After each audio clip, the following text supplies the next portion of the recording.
श्री कृष्ण आगे कहते हैं, आई होप लास्ट का श्लोक आपको क्लियर हुआ क्या बोल रहा हूं मैं। अब देखिए श्लोक नंबर 16, 17, 18 में कृष्ण क्या बोलते हैं, सुनिएगा।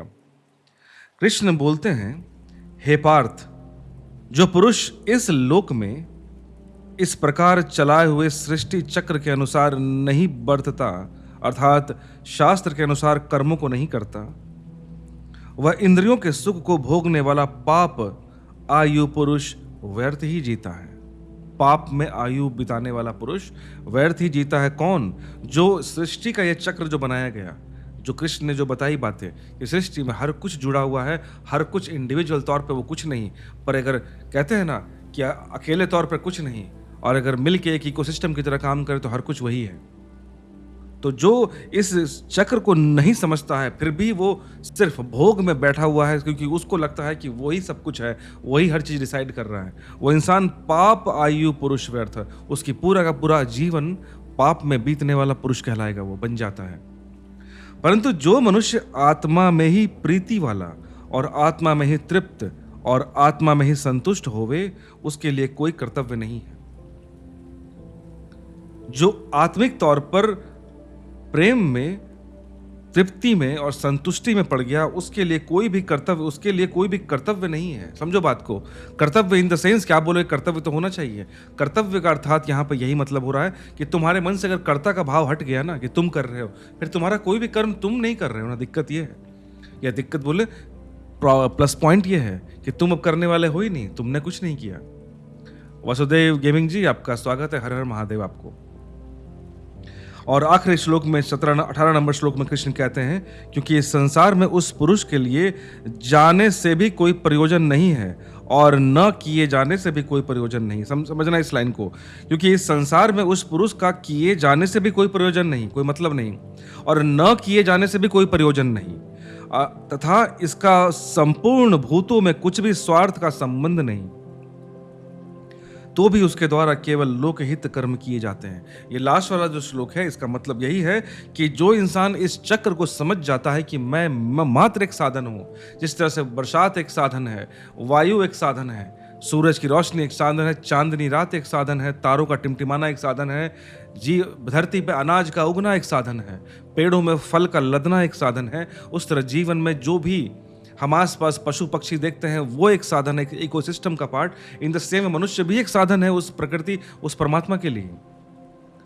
तुम एक जिस चक्र को जो इंसान समझ ले कि तुम्हें लग रहा है कि तुम्हारे सेंटर ये दुनिया चल रही है, वो नहीं है। और एक बार इस सत्य को जानने के बाद उस संसार उस पुरुष के द्वारा कोई भी काम किया नहीं जाता, प्रयोजित नहीं है, और न किए जाने से भी कोई मतलब नहीं होता। वो कुछ करे चाहे ना करे, क्योंकि वो उस कर्ता के भाव से ही उठ जाता है, और उसके बाद वो किसी भी बंधन में, किसी भी स्वार्थ के बंधन में नहीं बनता, और उसके द्वारा केवल लोकहित का कर्म होता है। तो इसको हम अब डिटेल में समझते हैं कि श्लोक, इन तीनों श्लोकों में क्या बताई गई, इसको डिटेल में हम समझते हैं। ठीक है, तो इसका श्लोक, इन तीनों श्लोकों का अर्थ ओशो ने क्या दिया वो देखते हैं। ओशो कहते हैं कि सृष्टि के कर्म के अनुसार, कृष्ण पहली बात इस सूत्र में कह रहे हैं सृष्टि के कर्म के अनुसार। इससे समझ लें तो बाकी बात समझ में आ जाएगी। ये देखना, ये जो सृष्टि के कर्म जो यहाँ पे आया था ना, ये बात, जो पुरुष इस लोक में इस प्रकार चलाए हुए सृष्टि चक्र के अनुसार बर्ताव करता है। सृष्टि का चक्र क्या है? तो ओशो बोलते हैं इस सृष्टि चक्र को एक बार समझ लो, बहुत चीजें क्लियर हो जाएंगी तुमको।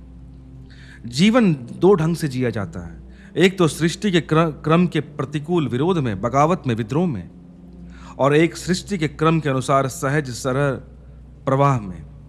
एक तो जीवन की धारा के प्रतिकूल तैरा जा सकता है और एक धारा में बहा जा सकता है। संक्षिप्त में कहें तो ऐसा कह सकते हैं कि दो तरह के लोग हैं इस दुनिया में। एक जो जीवन में धारा से लड़ते हुए उल्टे तैरते हैं, और एक वे हैं जो धारा के साथ बहते हुए धारा के साथ एक हो जाते हैं। और ये जो कॉन्टेक्स्ट है ना दोस्त, आप ताओ उपनिषद पढ़ोगे, ताओ उपनिषद में भी इसका बहुत डिटेल में इस चीज को समझाया गया है, और वही यहाँ पे ये बात भी, कृष्ण की बात भी वही आ रही है। सृष्टि कर्म के अनुसार दूसरी तरह का व्यक्ति जीता है। सृष्टि कर्म अर्थात जो जीवन के धारा के प्रवाह में साथ में जीता है। वो जीवन से लड़ने की कोशिश नहीं करता, वो जीवन के प्रवाह को, जीवन की धारा को तोड़ने की कोशिश नहीं करता, क्योंकि तुम चाह के भी नहीं तोड़ सकते, चाह के भी नहीं तोड़ सकते। जीवन की धारा के साथ जीवन से लड़ता हुआ नहीं, जीवन के साथ बहता हुआ इंसान। धार्मिक व्यक्ति का वही लक्षण है, अधार्मिक व्यक्ति का उसके प्रतिकूल लक्षण है। अधार्मिक इंसान हमेशा ही लड़ते हुए जीवन जीना चाहता है। दिक्कत यह है, अधार्मिक व्यक्ति अगर कहता है कि ईश्वर नहीं है, तो इसलिए नहीं कि उसे पता चल गया कि ईश्वर नहीं है। ईश्वर के न होने का पता तो किसी को भी नहीं चलता। ईश्वर के न होने का पता तो तभी चलता है जबकि कुछ जानने को शेष न रह जाए। जब तक कुछ भी जानने को शेष है, तब तक कोई आदमी हकदार नहीं कह सकता कि ईश्वर नहीं है, क्योंकि जो शेष है उसमें ईश्वर हो सकता है। ईश्वर के न होने का पता इसलिए किसी को भी नहीं चल सकता, लेकिन ढेर लोग हैं जो कहेंगे ईश्वर नहीं है। बिना पता चले वे क्यों कहते हैं कि ईश्वर नहीं है? ये उनकी बात हो रही है। जैसे बहुत लोग ना जो रिजिड तौर पे, देखो, तुम ईश्वर में मानो चाहे ना मानो, तुम्हारी आस्था होना ना होना एक अलग बात है, पर किसी भी चीज को सरे से नकार देना, इस तरह विज्ञान का भी देखो एक अप्रोच है। विज्ञान जिस चीज को नहीं जानता है वो बोलता है we don't know at the moment, पर वो पॉसिबिलिटी हमेशा रखता है। अर्थात अन्यथा विज्ञान जो है अपना मूल बेस खत्म कर देगा अगर उसने ये मान लिया ना कि अगर ये नहीं है तो नहीं है। नहीं हो सकता। विज्ञान तब तक किसी को ना नहीं कहता जब तक उसने सारी पॉसिबिलिटी फाइंड आउट नहीं कर ली है या चेकआउट नहीं कर ली है। पर जो ये लोग होते हैं कि नहीं ईश्वर नहीं है, आप मानो चाहे मत मानो, लेकिन जो एकदम रिजिड के है ही नहीं, आप किस बेसिस पे कोई चीज बोल रहे हो कि नहीं है? क्या दुनिया का हर चीज तुमने जान लिया, हर चीज देख लिया, हर चीज समझ लिया? तो ओशो यहाँ पे यही समझाना चाह रहे हैं कि जो लोग इस रिजिडिटी के साथ बात करते हैं कि नहीं है, एक तो वो अंधापन है या फिर नफरत है और कुछ नहीं। तो नफरत और अंधापन का कोई इलाज नहीं है। वो उस चीज के साथ तुम पैदा हुए हो, शायद उसी के साथ जाओगे, वो अलग बात है।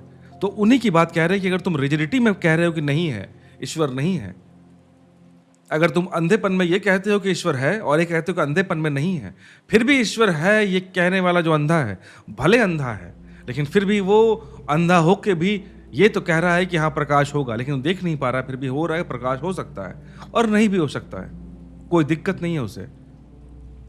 लेकिन एक इंसान अंधा भी है और उसने ये कह दिया कि प्रकाश है ही नहीं, तो उसने प्रकाश के होने की संभावना पूरी तरह काट दी है। वो उस समय, उसके बाद जब प्रकाश दिखे भी उसके जीवन में आएगा, तब भी वो महसूस नहीं कर पाएगा। तो यही कह रहे हैं कि आप ईश्वर है मानो चाहे मत मानो, आप उसको खोजो चाहे मत खोजो। आप ये बोल दो कि सबसे बढ़िया चीज मैं क्या मानता हूं, अगर आपको विश्वास नहीं है ईश्वर में, आप सीधा बोलो कि आई डोंट केयर।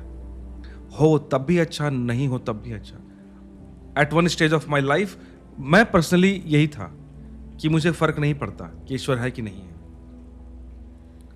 क्योंकि मुझे कोई फर्क नहीं पड़ रहा था। अगर है तब भी अच्छी बात है, नहीं है तब भी अच्छी बात है, समझो। लेकिन अगर मैं यही रिजिड हो जाता हूं कि नहीं है नहीं है, अब मैं बिना मतलब का एक ईश्वर नहीं है ये बोलने का मतलब समझते हो, मैं एक और ईश्वर क्रिएट कर रहा हूं, काउंटर पार्ट। याद रखना, कोई भी शब्द डुअलिटी में होता है। आपने जैसे ही बोल दिया ये अच्छा है, तो उसके बुरा होने की संभावना तुम खुद क्रिएट करते हो। अगर तुम खुद, जो लोग ये बोलते हैं ना ईश्वर नहीं है, वो बाई मिस्टेक या उनके पास शायद वो बुद्धि नहीं है या फिर वो लॉजिक नहीं कैच कर पा रहे हैं कि बाय डिफॉल्ट वो एक नो गॉड का ईश्वर क्रिएट कर रहे हैं अपने आप। इसी को समझना।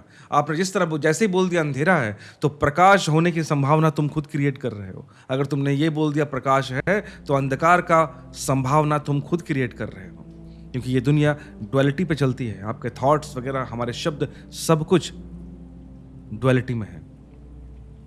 असल में जो अब इनके बारे में बात चल रही है, असल में वे चाहते हैं कि ईश्वर न हो। उनकी चाहत है कि ईश्वर न हो।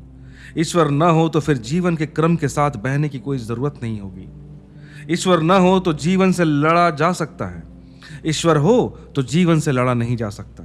ईश्वर हो तो जीवन के साथ एक ही हुआ जा सकता है, उससे लड़ा नहीं जा सकता। ईश्वर नहीं है ऐसा कोई अनुभव में किसी के कभी नहीं आता, लेकिन जो जीवन से लड़ना चाहते हैं वे ईश्वर नहीं है ऐसा बिना माने लड़ नहीं सकते। इसलिए जीवन से लड़ने वाले सभी शास्त्र, जीवन से लड़ने वाले सभी वाद ईश्वर को इनकार करने की शुरुआत होती है। क्योंकि अगर आप जीवन से लड़ते, मेरी बात समझो, ओशो यहाँ बहुत डीप बात बोल रहे हैं कि जो लोग ईश्वर से लड़ना चाहते हैं या ईश्वर को नकारते हैं, उनका एक ही उद्देश्य है कि वो जीवन से लड़ना चाहते हैं कि नहीं भाई, जो जीवन हमें, जो एक इकोसिस्टम, जो चीज़ें चल रही हैं, मैं इसके अगेंस्ट काम कर दूंगा, कुछ पा सकता हूँ, कुछ तोड़ सकता हूँ मैं। अब उसके लिए बहुत ज़रूरी है कि the driving force for this universe वो हो ही ना। अगर मुझे पता है कि कोई सुप्रीम कोई बैठा हुआ है, कोई सुप्रीम कोई है, बैठा हुआ है नहीं बैठा मुझे नहीं मालूम, मैंने शब्दों के लिए खाली बोला। कोई सुप्रीम है जो इस पूरे सिस्टम को चला रहा है। अगर जब तक वो है, मैं इस सिस्टम से लड़ नहीं सकता। लेकिन अगर मैंने उसके होने की संभावना खत्म कर दी कि ऐसा कोई नहीं है दुनिया में, जो गॉड बोलो, चाहे भगवान बोलो, चाहे ईश्वर बोलो, खुदा बोलो, जो बोलना है बोलो, ऐसा अगर कुछ भी नहीं है, तभी मुझे लगेगा कि ये जो सिस्टम है ये अनाथ है और इससे मैं लड़ सकता हूं, इसके अगेंस्ट जा सकता हूं। तो जिन्होंने भी ईश्वर ना होने की संभावना या बातें बोली, या जो भी इज्म आया ना, वाद जैसे होता है ना, ये समाजवाद, जो भी वाद, इसमें वाद आता है, जो एक कल्ट है, तो जो भी कल्चर आए, जो भी फिलॉसफीज आए, वो जहाँ पे ईश्वर से लड़ने की जो बात चल रही है, उनका एक ही है कि हम इस सिस्टम से लड़ना चाहते हैं, इस प्रकृति से लड़ना चाहते हैं। पर अगर कोई ईश्वर रहेगा तो वो ईश्वर सामने आ गया तो मैं लड़ नहीं सकता, इसलिए ईश्वर के होने की संभावना ही खत्म कर दो, तब मैं अपने फिलॉसफी को क्रिएट कर सकता हूं।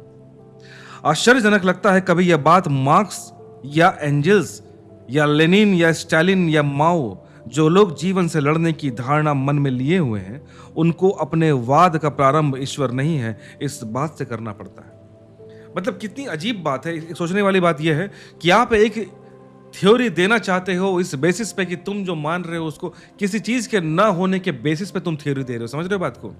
मैंने एक फॉर्मूला दिया फॉर एग्जाम्पल, ठीक है? वो फॉर्मूला क्या है कि अगर दुनिया में प्रकाश ना हो तो ये फॉर्मूला बिल्कुल वैलिड है, एकदम बेस्ट है। ठीक है, तुमने फॉर्मूला दिया, लेकिन तुम्हारे उस फॉर्मूला का आधार क्या है कि प्रकाश नहीं होना चाहिए। अगर प्रकाश हो गया तो तुम एकदम निहायती मूर्ख हो गए, वो फॉर्मूला बिल्कुल रद्दी के भाव बिक गया। तो यहाँ पे ओशो यही कह रहे हैं कि तुमने जो भी कार्ल मार्क्स हुआ, चाहे स्टालिन हुआ, माओ हुआ, जो भी ये लोग हैं, स्पेशली कम्युनिस्ट की जो कम्युनिस्ट विचारधारा उससे बात कर रहे हैं, कि तुमने पहला स्टेटमेंट ये दिया कि ईश्वर नहीं है।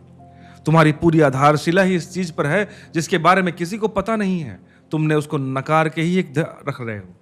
तो जैसे ही मुझे ईश्वर का अगर अनुभव हो गया, तुम्हारी थ्योरी मार खा जाती है उस वक्त। असल में लड़ना हो तो ईश्वर को अस्वीकार कर देना जरूरी है। ईश्वर से लड़ नहीं सकते, उससे तो सिर्फ प्रेम किया जा सकता है, उससे प्रार्थना की जा सकती है। तुम उससे क्या ही लड़ोगे उससे, क्योंकि ईश्वर तुमसे लड़ना भी नहीं चाहता, ये भी याद रखना। तुम उससे लड़े जा रहे हो, तुम उससे हाथ पैर मुक्का चलाए जा रहे हो। पर दिक्कत यह है कि तुम उससे लड़ सकते हो जो तुमसे लड़ना चाहता हो। ईश्वर तुमसे नहीं लड़ना चाहता, परमात्मा तुमसे नहीं लड़ना चाहती, ये प्रकृति तुमसे लड़ना नहीं चाहती है। वो तुमने धारणा बनाई हुई है, याद रखना। जो तुमसे लड़ना चाहता ही नहीं, तुम उससे लड़ोगे कैसे? पर तुमने ये कॉन्सेप्ट बनाया हुआ है कि तुम उससे लड़ना चाहते हो। इस सूत्र में जीवन के क्रम का अनुसार का अर्थ है सारा जगत हमसे भिन्न नहीं है और हमसे अलग नहीं है। हम उसमें ही पैदा होते हैं और उसी में लीन हो जाते हैं। इसलिए जो व्यक्ति इस जगत की जीवन धारा से लड़ता है वह रुग्ण, बीमार, डिजीज्ड हो जाता है। वह बीमार हो जाता है जो जीवन भी परिपूर्ण स्वस्थ होना चाहता है। उसे जीवन के क्रम के साथ बिल्कुल एक हो जाना चाहिए। इस जीवन क्रम के आधार पर ही भारत ने जीवन की एक सहज धारणा विकसित की थी, वह मैं आपको कहना चाहूंगा। तो ओवरऑल एक बात ओशो ने बता दी कि जो जीवन क्रम जिसकी बात श्री कृष्ण ने कही है ना, कि जीवन, ये जो श्लोक है ये वाला देखो, कि जो पुरुष इस लोक में इस प्रकार चलाए हुए सृष्टि चक्र को के अनुसार बात करता। सृष्टि चक्र मतलब प्रकृति का एक नियम है दोस्त। अब नियम है ये, मतलब समझो बात को। अब जो पिछला श्लोक जो था ना, जो मैंने स्टार्टिंग में आज का सेशन में स्टार्टिंग में मैंने एक बात कही कि कृष्ण ने वो श्लोक बहुत इंटेंशनली, बहुत पर्पसफुली उसको डाला है, क्योंकि जब तक आप उस श्लोक को नहीं समझ रहे हो ना, और या जो अभी बात चल रही है नहीं समझ रहे हो, आप ये डूअर का भाव, कर्ता का भाव छोड़ नहीं पाओगे, उस अहंकार को विलीन नहीं कर पाओगे। इसलिए मैंने स्टार्टिंग में कहा कि जिस तरह से तुम बादल को देखते हो कि वो अपने आप मूव कर रहा है, बह रहा है, आपको लगता है ना कि एक सिस्टम के बाद चल रहा है, उस तरह बादल तुमको देखता है कि तुम एक सिस्टम के अनुसार चल रहे हो। जिस तरह तुम नदियों को देखते हो कि वो बह रहा है, सागर में मिल जाता है, वैसे नदियां तुमको देखती हैं कि तुम भी बस आते हो, यहाँ जाते हो, ये रहते हो, पैदा होते हो, खत्म हो जाते हो। पर एट आवर पर्सनल लेवल हमें लगता है कि हम कुछ हैं, पर उन बादलों को, उन सागरों को, उनको नहीं लग रहा है ऐसा, क्योंकि उनको पता है कि वो, उनका चित्त इस लेवल पे शायद है कि वो जानते हैं कि वो एक सिस्टम के पार्ट हैं। बस उनका बहना, बारिश, बादल का बरसना, सागर का लहराना, हर कुछ, पेड़ों में हरियाली, पेड़ों पे फल आना, जानवरों का चहकना, पंछियों का चहकना, सृष्टि में भूकंप आना, जो भी आना, प्रलय आना, वो सब कुछ उनको पता है कि वो एक माध्यम है और कुछ नहीं हो रहा है, वो कोई और कर रहा है। पर हम मनुष्यों को लग जाता है, हमें लग जाता है कि हम कर रहे हैं कुछ। तो कृष्ण ने अर्जुन को वही याद दिलाने की कोशिश की कि तुम इस पूरे सिस्टम के, इस जगत का, इसलिए उन्होंने एक साइकिल की बात की कि तुम किससे जीवित हो, अन्न से। अन्न किससे प्रभावित हो रहा है, उस बारिश से। बारिश किससे प्रभावित हो रहा है, उस यज्ञ से। यज्ञ कौन सा? कर्मरूपी यज्ञ। और कर्मरूपी यज्ञ कौन कर रहा है? तुम मनुष्य। तो हर चीज एक साइकिल, एक हर चीज कनेक्टेड है। उस चीज की बात श्री कृष्ण ने अर्जुन को समझाने की कोशिश की है कि तुम्हें अगर लगता है कि तुम कोई तोप आदमी हो, तुम्हें लगता है कि तुम लोगों को नहीं मारोगे, युद्ध नहीं करोगे, तो तुम किसी को, या तो तुम्हें यह लग रहा था पहले कि तुम आके लोगों को मार दोगे, तुम डिसाइडर हो कि वो जिए कि ना जिए, और अब बाद में तुम्हें लग रहा है कि तुम उसको क्षमा कर दोगे, तुम उसे जीवन दान दे रहे हो, और ये तुम कर रहे हो। तुम एकमात्र माध्यम हो अर्जुन, ये याद रखना। तुम नहीं तो कोई और सेलेक्ट हो जाएगा। It's not a big deal. जो कल मैंने एक बात कही थी ना दोस्त, कि आपके पास कोई जानवर आया तो तुम एक माध्यम चुने गए, तुम नहीं होगे तो किसी और को चुन लिया जाएगा। वो जानवर भूखा नहीं मरेगा, डोंट वरी। बस तुम्हें एक मौका दिया गया था, तुम्हारे बाद किसी और को दिया जाएगा। पर ये मत समझना कि मैंने नहीं खिलाया, मैंने नहीं किया तो वो मर जाएगा। नहीं, ऐसा नहीं होता। तो ओशो कहते हैं कि वर्ण के संबंध में मैंने कुछ आपसे कहा था पहले, आज आश्रम के संबंध में कुछ आपसे कहना चाहूंगा। तभी आप समझ सकेंगे सृष्टि के कर्म के अनुसार मौलिक अर्थ क्या है और शास्त्र सम्मत कर्म करने का अर्थ क्या है। कृष्ण जब शास्त्र शब्द का प्रयोग करते हैं तो वे ठीक वैसे ही करते हैं जैसे आज हम साइंस, विज्ञान शब्द का प्रयोग करते हैं। अगर आप एलोपैथिक चिकित्सक के पास जाएं तो हम कहते हैं कि आप विज्ञान सम्मत चिकित्सा करवा रहे हैं, और अगर आप किसी नीम हकीम से इलाज करवाने जाते हैं तो हम कहते हैं कि आप विज्ञान सम्मत चिकित्सा नहीं करवा रहे। कृष्ण जब कहते हैं शास्त्र सम्मत, शास्त्र के अनुसार, तो कृष्ण का अर्थ है शास्त्र से नहीं है, कृष्ण का अर्थ शास्त्रों से नहीं है। क्योंकि सोच के देखो, अगर क्या कृष्ण के टाइम, अर्जुन के टाइम, क्या सच में जो आज शास्त्र जिनको हम देख रहे हैं, क्या उस समय सारे के सारे ये उपलब्ध थे? ज्ञान होगा। याद रखना, शास्त्र जिनकी बात कृष्ण ने की है वो ज्ञान की बात की है, प्योर नॉलेज की, विजडम की। कि ये नहीं कि इस टेक्स्ट बुक में ये लिखा हुआ है, वो नहीं। प्योर नॉलेज जो कृष्ण के बाद भी मौजूद है और कृष्ण से पहले भी मौजूद था, मैंने कृष्ण के धरती पे चलने से पहले भी मौजूद था। तो उस ज्ञान, उस प्योर नॉलेज, उस प्योर विजडम की बात श्री कृष्ण यहां पे कर रहे हैं। शास्त्र का अर्थ भी गहरे में यही है। उस दिन तक जो जानी गई साइंस थी, देखो, उस दिन तक जो भी जाना गया विज्ञान था, उसके द्वारा जो सम्मत कर्म है, उस कर्म की ओर वे इशारा कर रहे हैं। कि उस वक्त तक जब कृष्ण ये बात कहते हैं कि उस वक्त तक जो विज्ञान, जो शास्त्र है क्या, विज्ञान जो है, जो नॉलेज है, जो प्रकृति के अनुसार, हमारे शरीर के अनुसार, इस दुनिया के अनुसार, विजडम के अनुसार जो भी ज्ञान हासिल किया गया था कृष्ण के समय तक, उसे ही शास्त्र कृष्ण ने कहा, उसे ही ज्ञान कहा कृष्ण ने।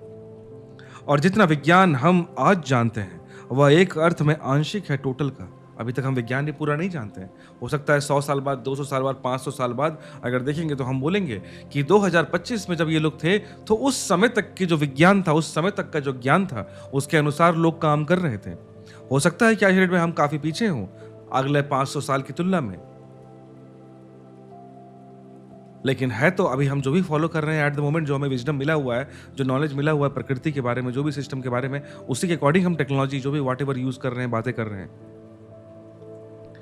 तो आज जितना विज्ञान हम जानते हैं वह एक अर्थ में आंशिक है, टोटल नहीं है, खंडित है। हम सिर्फ पदार्थ के संबंध में विज्ञान को जानते हैं, जीवन के संबंध में हमारे पास कोई भी विज्ञान नहीं है। कृष्ण के सामने एक पूर्ण विज्ञान था, पदार्थ और जीवन को खंड खंड में बांटने वाला नहीं, अखंड इकाई में स्वीकार करने वाला। उस विज्ञान ने जीवन को 4 हिस्सों में बांट दिया था। जैसे व्यक्तियों को 4 टाइप प्रकार में बांटा गया, ऐसे ही एक व्यक्ति की जिंदगी को 4 हिस्सों में बांट दिया गया था। वे हिस्से जीवन की धारा के साथ थे कि 4 हिस्से क्या है, उसके अनुसार ही जीवन इंसान को जीना है। जिस तरह वर्ण की बात हुई थी कि उनके साइकोलॉजिकल कैपेबिलिटी के अकॉर्डिंग 4 वर्ण दिए गए कि भाई ये इसकी ये कैपेसिटी है, ये काम करेगा, ज़्यादा बेटर रहेगा। इन द सेम वे हर इंसान का इंडिविजुअल तौर पे वो जीवन चक्र, जो जीवन एक जीता है कि इंसान जन्म से लेकर मृत्यु तक, उसे भी 4 भाग में बांटा गया। पहले हिस्से को हम कहते थे ब्रह्मचर्य, 25 वर्ष। यदि 100 वर्ष आदमी की उम्र स्वीकार करे तो 25 वर्ष का काल ब्रह्मचर्य आश्रम का है। दूसरे 25 वर्ष गृहस्थ आश्रम के थे और तीसरे 25 वर्ष वनप्रस्थ आश्रम के थे और चौथे 25 वर्ष संन्यास आश्रम के थे। पहले 25 वर्ष जीवन प्रारब्ध है, जीवन प्रभात है, जबकि ऊर्जा जगती है, शरीर सशक्त होता है, इंद्रियां बलशाली बनती हैं, बुद्धि तेजस्वी होती है, जीवन उगता है सुबह। इस 25 वर्ष के जीवन को हमने ब्रह्मचर्य आश्रम कहा। इसे थोड़ा समझ लेना। पहले 25 वर्ष संयम के। क्यों? क्योंकि जिसके पास शक्ति है जीवन के भोग में वही उतर सकेगा। जो अशक्त है वो जीवन के भोग से वंचित रह जाएगा। जिसके पास जितनी शारीरिक संपदा, मन की संपदा, संरक्षित डिफेंड की हुई पावर जो है, वह जीवन के रस में उतना ही गहरे जा सकेगा। इसलिए पहले 25 वर्ष शक्ति संचय के वर्ष हैं, जीवन की तैयारी है। इसलिए कहा जाता है कि स्टूडेंट लाइफ में ब्रह्मचर्य या बेटर लाइफस्टाइल, जो भी आप डाइट लेते हो, जो भी एक्सरसाइज करते हो, एवरीथिंग मैटर्स, कि यही आपका वक्त है बुद्धि और शरीर को डेवलप करने का, स्ट्रांग बनाने का। यही फिर बाद में आपको दिखेगा कि आप क्या बने हो, क्या नहीं बने हो, आप क्या हो, इस पर डिपेंड करता है। और यह बहुत मजे की बात है कि जो ठीक से भोग सकेगा, सवाल यह है देखना, जो बहुत मजे की बात है कि जो ठीक से भोग सकेगा वही ठीक से त्याग को उपलब्ध होता है। कमजोर भोग नहीं पाता, इसलिए कभी त्याग को उपलब्ध नहीं हो पाता। असल में कमजोर जान ही नहीं पाता कि भोग है क्या, इसलिए उसके पास कभी भी नहीं हो पाता।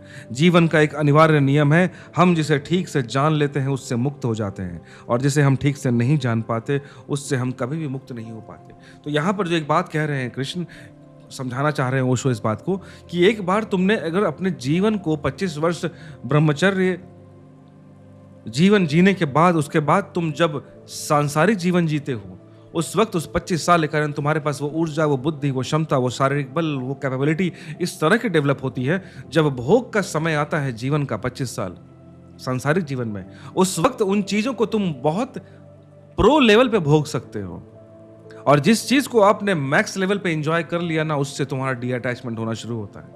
और जिस चीज को हम भोग नहीं पाते, कि वही वाली बात सांख्य योग में जो बात चली थी ना, सांख्य साइकिल वाली, कि जिस चीज की तुम्हारी डिजायर है, कामना है, पर वो पूरा नहीं होता तो तुम्हें गुस्सा आता है, और उससे तुम और भी मोह में आ जाते हो, और डिजायर बढ़ता है, और गुस्सा आता है, और मोह में बन जाते हो, और डिजायर बनता है। जितना ज्यादा मोह बनता है उतना ही डिजायर। तो यहाँ पे ये डिजायर वाली बात यहाँ पे कैसे वैलिड हो रही है, सोच के देखना, कि मेरा डिजायर है कि मैं ऐसा करूं, इतना शक्तिशाली रहूं, चाहे मैं काम वासना को उस तरह से एंजॉय कर पाऊं, पर मैं फिजिकली उतना कैपेबल नहीं हो पा रहा हूं। डिजायर है पर फिजिकली उस लायक नहीं हूं मैं। तो वहां से दिक्कत चालू होती है कि तुम्हारी चाहत है वो परफॉर्म करने की, जो चीज अचीव करने की, भोगने की, पर तुम उसको नहीं पा रहे हो। एक मन में कसक रह जा रही है कि भाई मैं और भी टाइम दूंगा। इसलिए क्या होता है कि वो जीवन पर्यंत तुम लाइफ लॉन्ग, शरीर जीवन के अंत तक तुम उस भोग में पड़े रह जाते हो। क्यों? क्योंकि वो पूरा ही नहीं हुआ है तुम्हारा। दिक्कत ये है, अगर एक बार पूरा हो जाए, जैसे आपने देखा हो कई बार, एक बच्चा है घर में जिद कर रहा है कि मुझे खिलौना चाहिए, खिलौना चाहिए। आप उसको खिलौना मत दो, वो 1 साल तक जिद करता रहेगा, 2 साल तक करता रहेगा, 3 साल तक करता रहेगा। लेकिन वो खिलौना तुम जाके उस बच्चे को लाके दे दो, लो भाई ये खेलो, और लो खेलो, अब पूरा खेलते रहो, तुम पूरा 24 घंटा खेलो बैठ के। आज 24 घंटा खेल लिया, अगला दिन भी 24 घंटा खेलो, तीसरा दिन भी 24 घंटा खेलो। अब तुमने उसको दे दिया ना कि फुल टाइम वही खेलते रहो 2 से 3 दिन, उसके बाद उसको मन भर जाएगा कि अरे यार अब क्या ही खेलें, इसमें कुछ बचा ही नहीं। ये भी एक्सपेरिमेंट आप बच्चों के साथ कर सकते हो ना, जो घर में फोन वगैरह नहीं छोड़ते हैं, एक बार ट्राई कीजिए। अब एक काम कीजिए, बच्चे को पनिशमेंट दे दीजिए कि तुमको हर समय ही फोन रखना है अपने हाथ पे, हर समय तुम रील स्क्रॉल करते रहो 10 घंटे। थोड़ा ब्रूटल लगेगा सुन के, पर एक बार ट्राई कर सकते हैं। अगले दिन भी सुबह, जैसे सुबह उठा लेके फोन लो तुम और रील देखना शुरू करो तुम, और खाना भी मिलेगा, हर चीज मिलेगा, लेकिन तुम रील नहीं छोड़ोगे।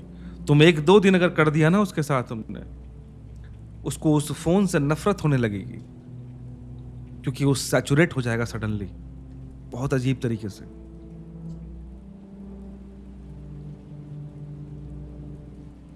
तो ओशो कहते हैं कि अब यह बड़ी उल्टी बात मालूम पड़ेगी कि 25 वर्ष तक हम व्यक्ति को ब्रह्मचर्य की साधना में गुजारते हैं ताकि वह काम वासना से किसी दिन मुक्त हो सके। अजीब बात लगती है ना कि 25 साल हमें ब्रह्मचर्य सिखाया गया और बाद में 25 साल हमें सांसारिक जीवन, पारिवारिक जीवन भोगने के लिए दिया जा रहा है कि तुम काम वासना अब तुम बेस्ट लेवल पे करो, जो जीना चाहते हो, जैसा जो तुम्हारी इच्छा है करो। वो इसलिए ताकि तुम उससे मुक्त हो सको, क्योंकि मुक्ति बहुत जरूरी है तुम्हारे सेकंड स्टेज के बाद थर्ड स्टेज में जाने के लिए। तुम उससे तुम्हारा सेटिस्फैक्शन, मन भर जाना चाहिए, और वो मन तभी भरेगा जब तुम हाई लेवल पे पूर्ण रूप से अपना जो भी तुम्हारी कैपेसिटी है, जो भी तुम्हारा डिजायर है, उस लेवल पे तुम उसको भोग पाओगे। और उसको भोगने के लिए तुम्हें स्टार्टिंग में जो प्रिपरेशन है 25 साल का, जिसको ब्रह्मचर्य जीवन कहते हैं, एक विद्यार्थी जीवन, वो चीज पूर्ण रूप से होना चाहिए, तभी तुम शारीरिक मानसिक तौर पर उस लायक बन पाओगे।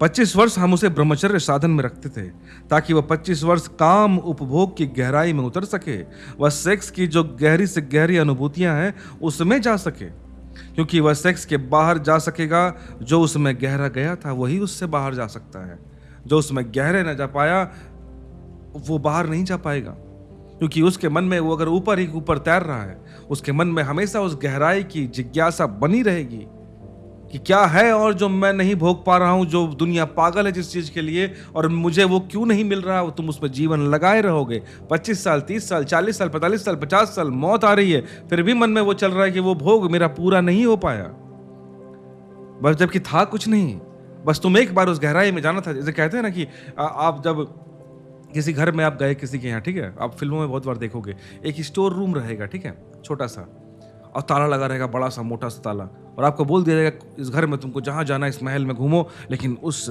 गुप्त दरवाजे में कभी नहीं जाना है। अब ये चीज हो गया, तुम्हारा घर बहुत सुंदर हो, हर चीज हो महल में, तुमको वो कुछ नहीं दिख रहा, तुम्हारे दिमाग में वही एक क्यूरियोसिटी कि भाई वो जो वहां क्या छुपा हुआ है, मुझे उस गहराई में क्या है, मुझे वो जानना है कुछ नहीं, वहां पे पुराने पेंटिंग कुछ रखे होंगे, ये सब रखे होंगे, पर मुझे जानना है।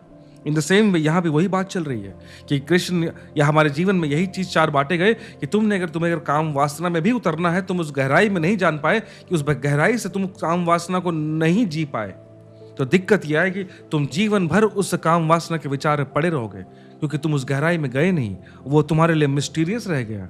अब उस मिस्ट्री के कारण तुम जिंदगी भर कोशिश में हो कि किसी दिन शायद मेरी जिंदगी में वो मिस्ट्री खुल जाए, पर मिस्ट्री खुलेगी कैसे? तुम्हारे अंदर कहते हैं ना, जो तैराक होता है, जो डीप डाइव करता है लाइफ में, नदी में, तो उसी तरह से काम वासना में भी जो डीप डाइव वही कर सकता है जो फिजिकली उतना कैपेबल हो, मन से वो उस टाइप का प्योरिटी हो उसमें। और एक बार तुमने देख लिया कि हर चीज क्या है, कुछ रखा हुआ नहीं है, वही इंसान उससे मुक्त हो सकता है। जब तुम्हें एक बार मालूम पड़ेगा कुछ नहीं बचा इस समय, उतनी बड़ी चीज भी नहीं है जिसके पीछे दुनिया पागल है।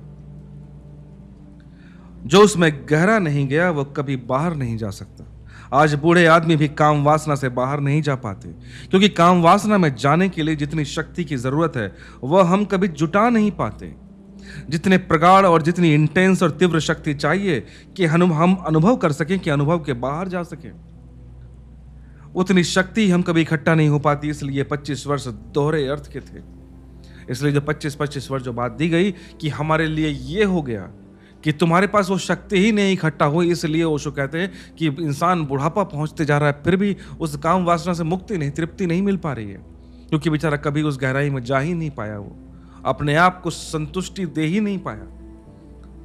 और हर रोज जीवन के आखिरी क्षण तक वो इस उम्मीद में है कि शायद काम वासना से ऐसा कुछ मुझे मिल जाए, वो एहसास मिल जाए जो मैंने सुना था कि इसमें वो रखा है।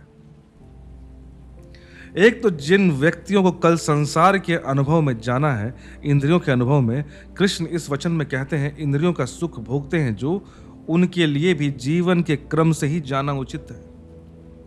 जीवन का अगर क्रम खंडित टूटता है, केओटिक हो जाता है, अराजक हो जाता है, तो कोई भी जीवन के चरम शिखर पर उपलब्ध नहीं होता। इसलिए पहले 25 वर्ष शक्ति के संचय के, कल फिर शक्ति के व्यय का क्षण भी आएगा। 25 वर्ष स्टोरेज, अपने आप को संयम सीखना, फिर 25 वर्ष उसे व्यय करना, ताकि तुम्हें मालूम पड़े कि वो कुछ था नहीं। तभी तुम अगले नेक्स्ट जो आपका 50 के बाद जो वक्त आएगा उसमें तुम उसको अच्छे ढंग से परफॉर्म कर पाओगे। कभी आपने सोचा कि कमजोर आदमी कभी भी काम वासना से मुक्त नहीं हो पाता? जितना कमजोर उतना काम में गिर जाता है। काम मतलब काम वासना, सेक्सुअलिटी की बात हो रही है। यह उल्टी बात लगती है, लेकिन यही सच है। जितना शक्तिशाली उतना काम वासना के शीघ्र बाहर आ जाता है। इसलिए जितने शक्तिशाली युग थे, वे कामुक युग नहीं थे। और जितने कमजोर युग होते हैं उतने सेक्सुअल और कामुक हो जाते हैं। काम वासना कमजोर करती है और कमजोरी काम वासना को बढ़ाती है। यह शक्ति काम वासना से मुक्त करती है और काम वासना से मुक्ति आती है तो शक्ति बढ़ती है। ये दोनों जुड़ी हुई बातें हैं। कमजोर आदमी वासना के बाहर कभी नहीं जा पाता और ये सत्य है। मैंने जितने लोगों को पर्सनली अपने लाइफ में देखा है कि मैं किसी पे कटाक्ष नहीं कर रहा, मैं मतलब बोल रहा हूँ कि लाइफ में मैंने जितने लोगों को देखा है जो सबसे ज़्यादा मुझे सेक्सुअली विक्षिप्त इंसान जो दिखे, जिसे कहते हैं ना कि इसका दिमाग हर समय सेक्सुअलिटी के बारे में ही रहता है, वो शारीरिक तौर पे मानसिक तौर पे बहुत कमजोर दिखे मुझे। आई डोंट नो ये रिलेशन कैसे हुआ, लेकिन यहाँ पे मुझे मालूम पड़ रहा है कि वो रिलेशन क्यों है, कि उनको वो सेटिस्फैक्शन ही कभी नहीं मिल पाता। वो एक ऐसा चीज है वो भोगना चाहते हैं पर वो भोग नहीं पा रहे, इसलिए वो वासना उनको भी छोड़ नहीं पाती है। असल में कमजोर आदमी वासना में नहीं जा पाता, सिर्फ वासना का चिंतन करता है क्योंकि उसकी इच्छा है, वो करना चाह रहा है पर वो जा नहीं पा रहा है। सेलिब्रल मानसिक हो जाता है उनका सारा काम। शक्ति न होने से मन में ही सोचता रहता है। स्वस्थ युग काम वासनाओं को कभी मन में नहीं ले जाते, अस्वस्थ युग काम वासनाओं को मन में ले जाते हैं। जितना युग अस्वस्थ होता है उतनी काम वासना काम के केंद्र में हटकर मस्तिष्क के केंद्र में गतिमान हो जाती है। वह वैसा ही पागलपन है जैसा कोई आदमी पेट में भोजन न पचाए और मस्तिष्क में पचाने की सोचने लगे, जैसा कोई आदमी पैर से न चले और मस्तिष्क में चलने की योजनाएं, कल्पनाएं और स्वप्न देखता रहे। विक्षिप्त हो जाएगा वो इंसान, पागल हो जाएगा। मस्तिष्क से चला नहीं जा सकता, मस्तिष्क से सिर्फ सोचा जा सकता है। पैर से सोचा नहीं जा सकता, पैर से सिर्फ चला जा सकता है। मस्तिष्क अपना काम करे, पैर अपना काम करे। लेकिन अगर पैर कमजोर हो तो आदमी दौड़ने के सपने देखता रहता है सिर्फ। अगर पेट कमजोर हो तो आदमी भोजन की योजनाएं बनाने लगता है, भोजन नहीं करता। सेक्स कमजोर हो तो सेक्स की ऊर्जा हो तो आदमी सेक्स का चिंतन करने लगता है। सेक्स कमजोर हो लेकिन तुम्हारे पास वो मन में वो डिजायर पैदा हो तो तुम सिर्फ चिंता करते हो। अब इससे एक चीज समझना दोस्त, एक बहुत इंपॉर्टेंट बात है। आप देखना, अब अपने आसपास देखना, एक दूसरी चीज बताता हूं मैं, बहुत इंटरेस्टिंग बात बोलता हूं। क्रिकेट मैच वगैरह देखिए हो, टीवी पे आती है, लोग पागल हैं एकदम। क्रिकेट मैच या फुटबॉल देखना बहुत पागल है एकदम। आप उसमें एक चीज बहुत नोटिस करना कि मैक्सिमम लोग जो क्रिकेट मैच देखने के लिए पगलाए हैं, एकदम ऐसा एकदम करते हैं, जर्सी और सब पहन के बैठ जाते हैं। उसमें आपको 90% एक बहुत बहुत पैटर्न आपको बताने वाला हूं, देख सुनिएगा, आप वेरीफाई कीजिएगा अपने आसपास। उसमें 90% जो लोग हैं उन्हें क्रिकेट ठीक से खेलना भी नहीं आता। उनके पास क्रिकेट खेलने का, फुटबॉल खेलने का, वो स्पोर्ट्स खेलने का फिटनेस तक भी नहीं है, परंतु ऐसे पागल हुए रहते हैं, लगता है कि अगला डॉन ब्रैडमैन यही था या फिर पिछले जन्म में या फिर क्या कहते हैं सचिन को ट्यूटोरियल यही दे रहा था। वो इस टाइप क्रेजी है क्योंकि समझना बात को, वो फिजिकली उसको परफॉर्म नहीं कर पा रहा है, इसलिए वो उन इच्छाओं को, उस ड्रीम्स को उस क्रिकेटर के साथ वो पूरा कर रहा है। वो समझो बात को, वो उस सपने को जी रहा है जो वो करना चाहता है पर उसके लिए फिजिबल नहीं है। आपको और दिखाता हूं, जितने भी आप बॉक्सिंग मैच या रिंग मैच आप देखिए, कभी आपने पुराने फिल्मों में देखिए, जो बॉक्सिंग मैच चलता है उसके जो ऑडियंस दिखाएंगे उनको देखिए कैसे होते हैं। कोई सिगार लगा के बैठा हुआ है, कोई एकदम सोफिस्टिकेटेड ऐसे बैठा हुआ है, वो कभी भी फाइटर नहीं है, उन्होंने कभी लड़ाई भी नहीं किया, परंतु उनके मन में एक डिजायर है कि I could have been a fighter, मैं काश ऐसा लड़ पाता, पर वो नहीं लड़ पा रहे हैं। इस कारण से वो ये स्पोर्ट्स आयोजित करवाते हैं। मैं बैठ के देखना चाहता हूं, उस चीज को जीना चाहता हूं।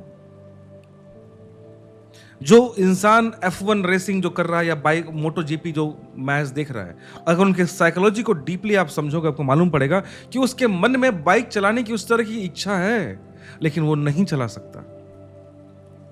बस आपको जो बता रहा हूं, यहां पे ओशो ने सेक्सुअलिटी को लेके किया, ये तो रियलिटी है ही, पर इसको वेरीफाई करना मुश्किल है। लेकिन जो मैंने अभी बात बताई आपको, आप प्लीज इसको वेरीफाई करके देखना, आपको आसपास दिखेगा। मैं ये नहीं बोल रहा 100%, लेकिन आपको 90 to 95% लोग आपको यही मिलेंगे जो उसको उस काम करने के लिए शारीरिक तौर पर सक्षम नहीं है, कैपेबल नहीं है। Most of them are there, क्योंकि जिन लोगों ने उस चीज को ऑलरेडी परफॉर्म कर लिया है, जी लिया है, उनके मन में वो डिजायर नहीं बचती देखने की कि कोई और कर रहे हैं। ये सच्चाई बता रहा हूं। 25 वर्ष, हमारे पहले 25 वर्ष हमने व्यक्ति के जीवन में शक्ति संचय के वर्ष निर्मित किए। जितनी शक्ति इकट्ठी करनी है कर लो, क्योंकि जितनी तुम्हारे पास शक्ति होगी उतने गहरे में तुम इंद्रियों के अनुभव में जा सकोगे, और जितने गहरे जाओगे उतनी इंद्रियों से मुक्त हो पाओगे। जब इंद्रियों के सब अनुभव जान लिए जाते हैं तो आदमी जानता है कि उनमें कुछ भी पाने योग्य था ही नहीं। और इंद्रियों के अनुभव को तुम तब जान पाओगे, जो भी लाइफ में जो सेंसेस है, तो भी तुम प्लेजर जो तुम सोचते हो कि ये चीज़ें जीवन में, ये चीज़ें मिलेंगी, इसमें आनंद मिलेगा, तो इन चीज़ों को तुम तभी रिजेक्ट कर पाओगे कि इसमें कोई खास रखा हुआ नहीं है, जब तुम इन सेंसेस को पूर्ण रूप से इस्तेमाल कर पाओगे। तुम देखना, कई बार होता ना कि मैंने दुनिया के हर रेस्टोरेंट टेस्ट कर लिया, खाना कोई खास कुछ लगा नहीं, घर का दाल रोटी अच्छा है, उसको देखना सच में उसका मोह भंग हो जाता है उन चीज़ों से, क्योंकि उसने जो भी बेस्ट से बेस्ट इंडिया में या फॉरेन में जो रेस्टोरेंट है, हर जगह बेस्ट से बेस्ट शेफ का जो खाना खा लिया, उसको मालूम पड़ रहा है उतना कोई खास भी नहीं है, खाली ऊंचे दुकान महंगा पकवान वाली बात है। हाँ भाई, मुंबई के ताज होटल में खाना खाया है, बहुत अच्छा है, अब मानते मैं वहाँ नहीं खा पा रहा हूँ, तो मेरे मन में यही लग रहा है ना कि अरे यार, मैं हर रोज खाना खाता हूँ लेकिन असली खाना तो वहाँ बन रहा है जो मैं पा ही नहीं पा रहा हूँ। तो every day I am thinking about that thing कि कभी मैं जाऊँगा, कभी जाऊँगा, and the day you go there, अब वहाँ आप खाते हो, अरे छी, इसी के लिए पगलाए हुए लोग। एट दैट टाइम आप उस बेंचमार्क से क्रॉस कर गए। इसलिए मैं कहता हूं, जो आप लोगों को लगता है ना कई बार कि जो रिच लोग हैं बहुत, जैसे मैंने अंबानी अडानी एग्जांपल देता हूं खाली, आपको क्या लगता है कि वो दिन रात जो काम करते हैं, आपको सुनते होंगे अंबानी इतना मेहनती है, वो ये है, आपको क्या लगता है कि वो जीवन में कुछ पाने के लिए दौड़ रहा है? नहीं, वो उन चीजों से सैचुरेट हो चुका है, वो लोग, उनको पता है कि इसमें कुछ रखा हुआ नहीं है। जिन चीज़ों को हमें लगता है ना, कॉमन इंसान को, मिडिल क्लास को, कि भाई ये चीज़ बड़ी जिंदगी में, ये चीज़ वो चीज़ है, वो उन लोगों ने देख लिया, उनको मालूम पड़ा कुछ भी नहीं रखा इसमें। उसके बाद वो जीवन में वो बचाऊ काम करना शुरू करते हैं, मालूम पड़ता है कुछ है ही नहीं इन चीज़ों में, तो फालतू में उनके दिमाग में कुछ बकवास चीज चलती ही नहीं। तो ओशो कहते हैं, जब इंद्रियां के सब अनुभव जान लिए जाते हैं तो आदमी जानता है कि उसमें कुछ था ही नहीं। बात समाप्त हो जाती है, लेकिन हम इंद्रियों के अनुभव को ही उपलब्ध नहीं हो पाते, इसलिए पढ़ते रहते हैं शास्त्र में कि इंद्रियों में कुछ भी नहीं है, और सोचते रहते हैं कि इंद्रियों में ही तो सब कुछ है। हमें सिखाया जा रहा है कि काम वासना में कुछ नहीं है, पर मैं फिजिकली तो फील करता हूँ कि काम वासना में बहुत कुछ है। हमें सिखाया जा रहा है कि काम वासना को कंट्रोल करके रखो, या फिर इंद्रियों पे संयम करो, पर इंद्रियों में तो मजा है। यहाँ सिखाया कुछ और जा रहा है, पर मुझे एहसास कुछ और होता है। लेकिन एक बार जो एहसास है उसको तुमने पराकाष्ठा में इस्तेमाल कर लिया ना, कि भाई क्या है जरा देखते हैं, the day you will reach to the pinnacle of that feeling, you will say कि अरे सही लिखा हुआ था उसमें, कि सच में नहीं है कुछ यहाँ पर। सुनते रहते हैं इंद्रियां दुश्मन है, और मानते रहते हैं कि इंद्रियों के सिवाय और कुछ भी प्रतिकर नहीं है, कुछ भी लुभावना नहीं है। इंद्रियों के खिलाफ प्रवचन सुनते हैं, इंद्रियों के पक्ष में चित्र, फिल्म, उपन्यास, कविताएं देखते हैं। प्रवचन सुनते हैं हमारे इंद्रियों के खिलाफ, और किताबें पढ़ते हैं, फिल्म देखते हैं इंद्रियों के पक्ष में। वह आदमी प्रवचन सुनता है इंद्रियों के विपरीत और सुखों के विपरीत, वही जाकर नाटक देखता है, वही नृत्य देखता है, वही वैश्या के घर भी दिखाई पड़ता है। क्या बात क्या हो गई, ऐसा कारण क्या है कि ऐसा क्यों हो रहा है? सोचने वाली बात है कि व्हाई दिस इज हैपनिंग, कि हमें संस्कृति के नाम पे बहुत चीजें बताई जा रही हैं, और सच बताई जा रही है, भी याद रखना, वो गलत नहीं बता रहे हैं कि इंद्रियों में कुछ नहीं रखा, इंद्रियों का संयम जरूरी है, वो सब चीज सत्य बताया जा रहा है, परंतु वो सिर्फ कोरे शब्द की तरह हमारे मस्तिष्क में टकराते हैं और नाली के पानी में चले जाते हैं, कोई बिल्कुल व्यर्थ। क्यों? क्योंकि तुम उस सच्चाई को सिर्फ सुन रहे हो, मान रहे हो, लेकिन तुम कभी फील नहीं कर पा रहे। And the day you will realise कि हाँ भाई, सच में इसमें कुछ नहीं था, आई हैव चेक्ड इट, और मैंने अपने फुल कैपेसिटी में हर चीज चेक किया है, after that nothing is important to you any more. आपको मालूम पड़ने लगेगा, तब at that time you will say कि हाँ भाई, जो शास्त्रों में लिखा है सही लिखा है। परंतु लेकिन जिसने फील नहीं किया है, फिर तुम उसको जब बोलोगे ना कि जो लिखा है सही लिखा है, वो बोले बट बकवास कर रहा है। मैं लाइफ में जो भी मैं कर रहा हूँ, पढ़ रहा हूँ, मेहनत कर रहा हूँ, दिन रात मेहनत करता हूँ इस शारीरिक सुख के लिए, तुम इसको बोल रहा है कि इसमें कुछ नहीं रखा। वो इंसान तब तक नहीं मानेगा जब तक वो उसको बेस्ट तौर पर एक्सपीरियंस ना कर ले।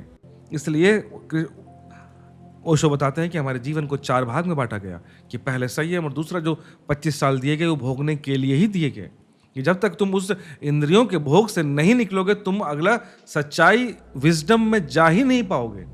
ये इंद्रियां तुम्हें रोक के रखेंगी। तुम अपने आप को इस शरीर ही मान के चलोगे, शरीर ही मान के चलोगे, तो अंदर की यात्रा कहां शुरू होगी? दिक्कत यह है। इसलिए शायद बुद्ध और महावीर जैसे जो संत पुरुष हुए, जो बुद्धत्व पाए हुए, निर्वाण पाए हुए, उनके पास शायद एक बहुत प्लस पॉइंट था कि वो राजा के बच्चे थे, राजा के पुत्र थे। उन्होंने हर चीज फील कर लिया था, हर चीज भोग लिया होगा, और उन्हें मालूम था कुछ नहीं था। इसलिए जब सिद्धार्थ गौतम को पहली बार मालूम पड़ा कि अच्छा ये भी है, और उन्होंने बोला कि सब चीज तो भोगा हुआ है, उसमें कोई खास तो है नहीं, अब इधर चल देते हैं, घोड़ा लेके निकल गए अपना। जी,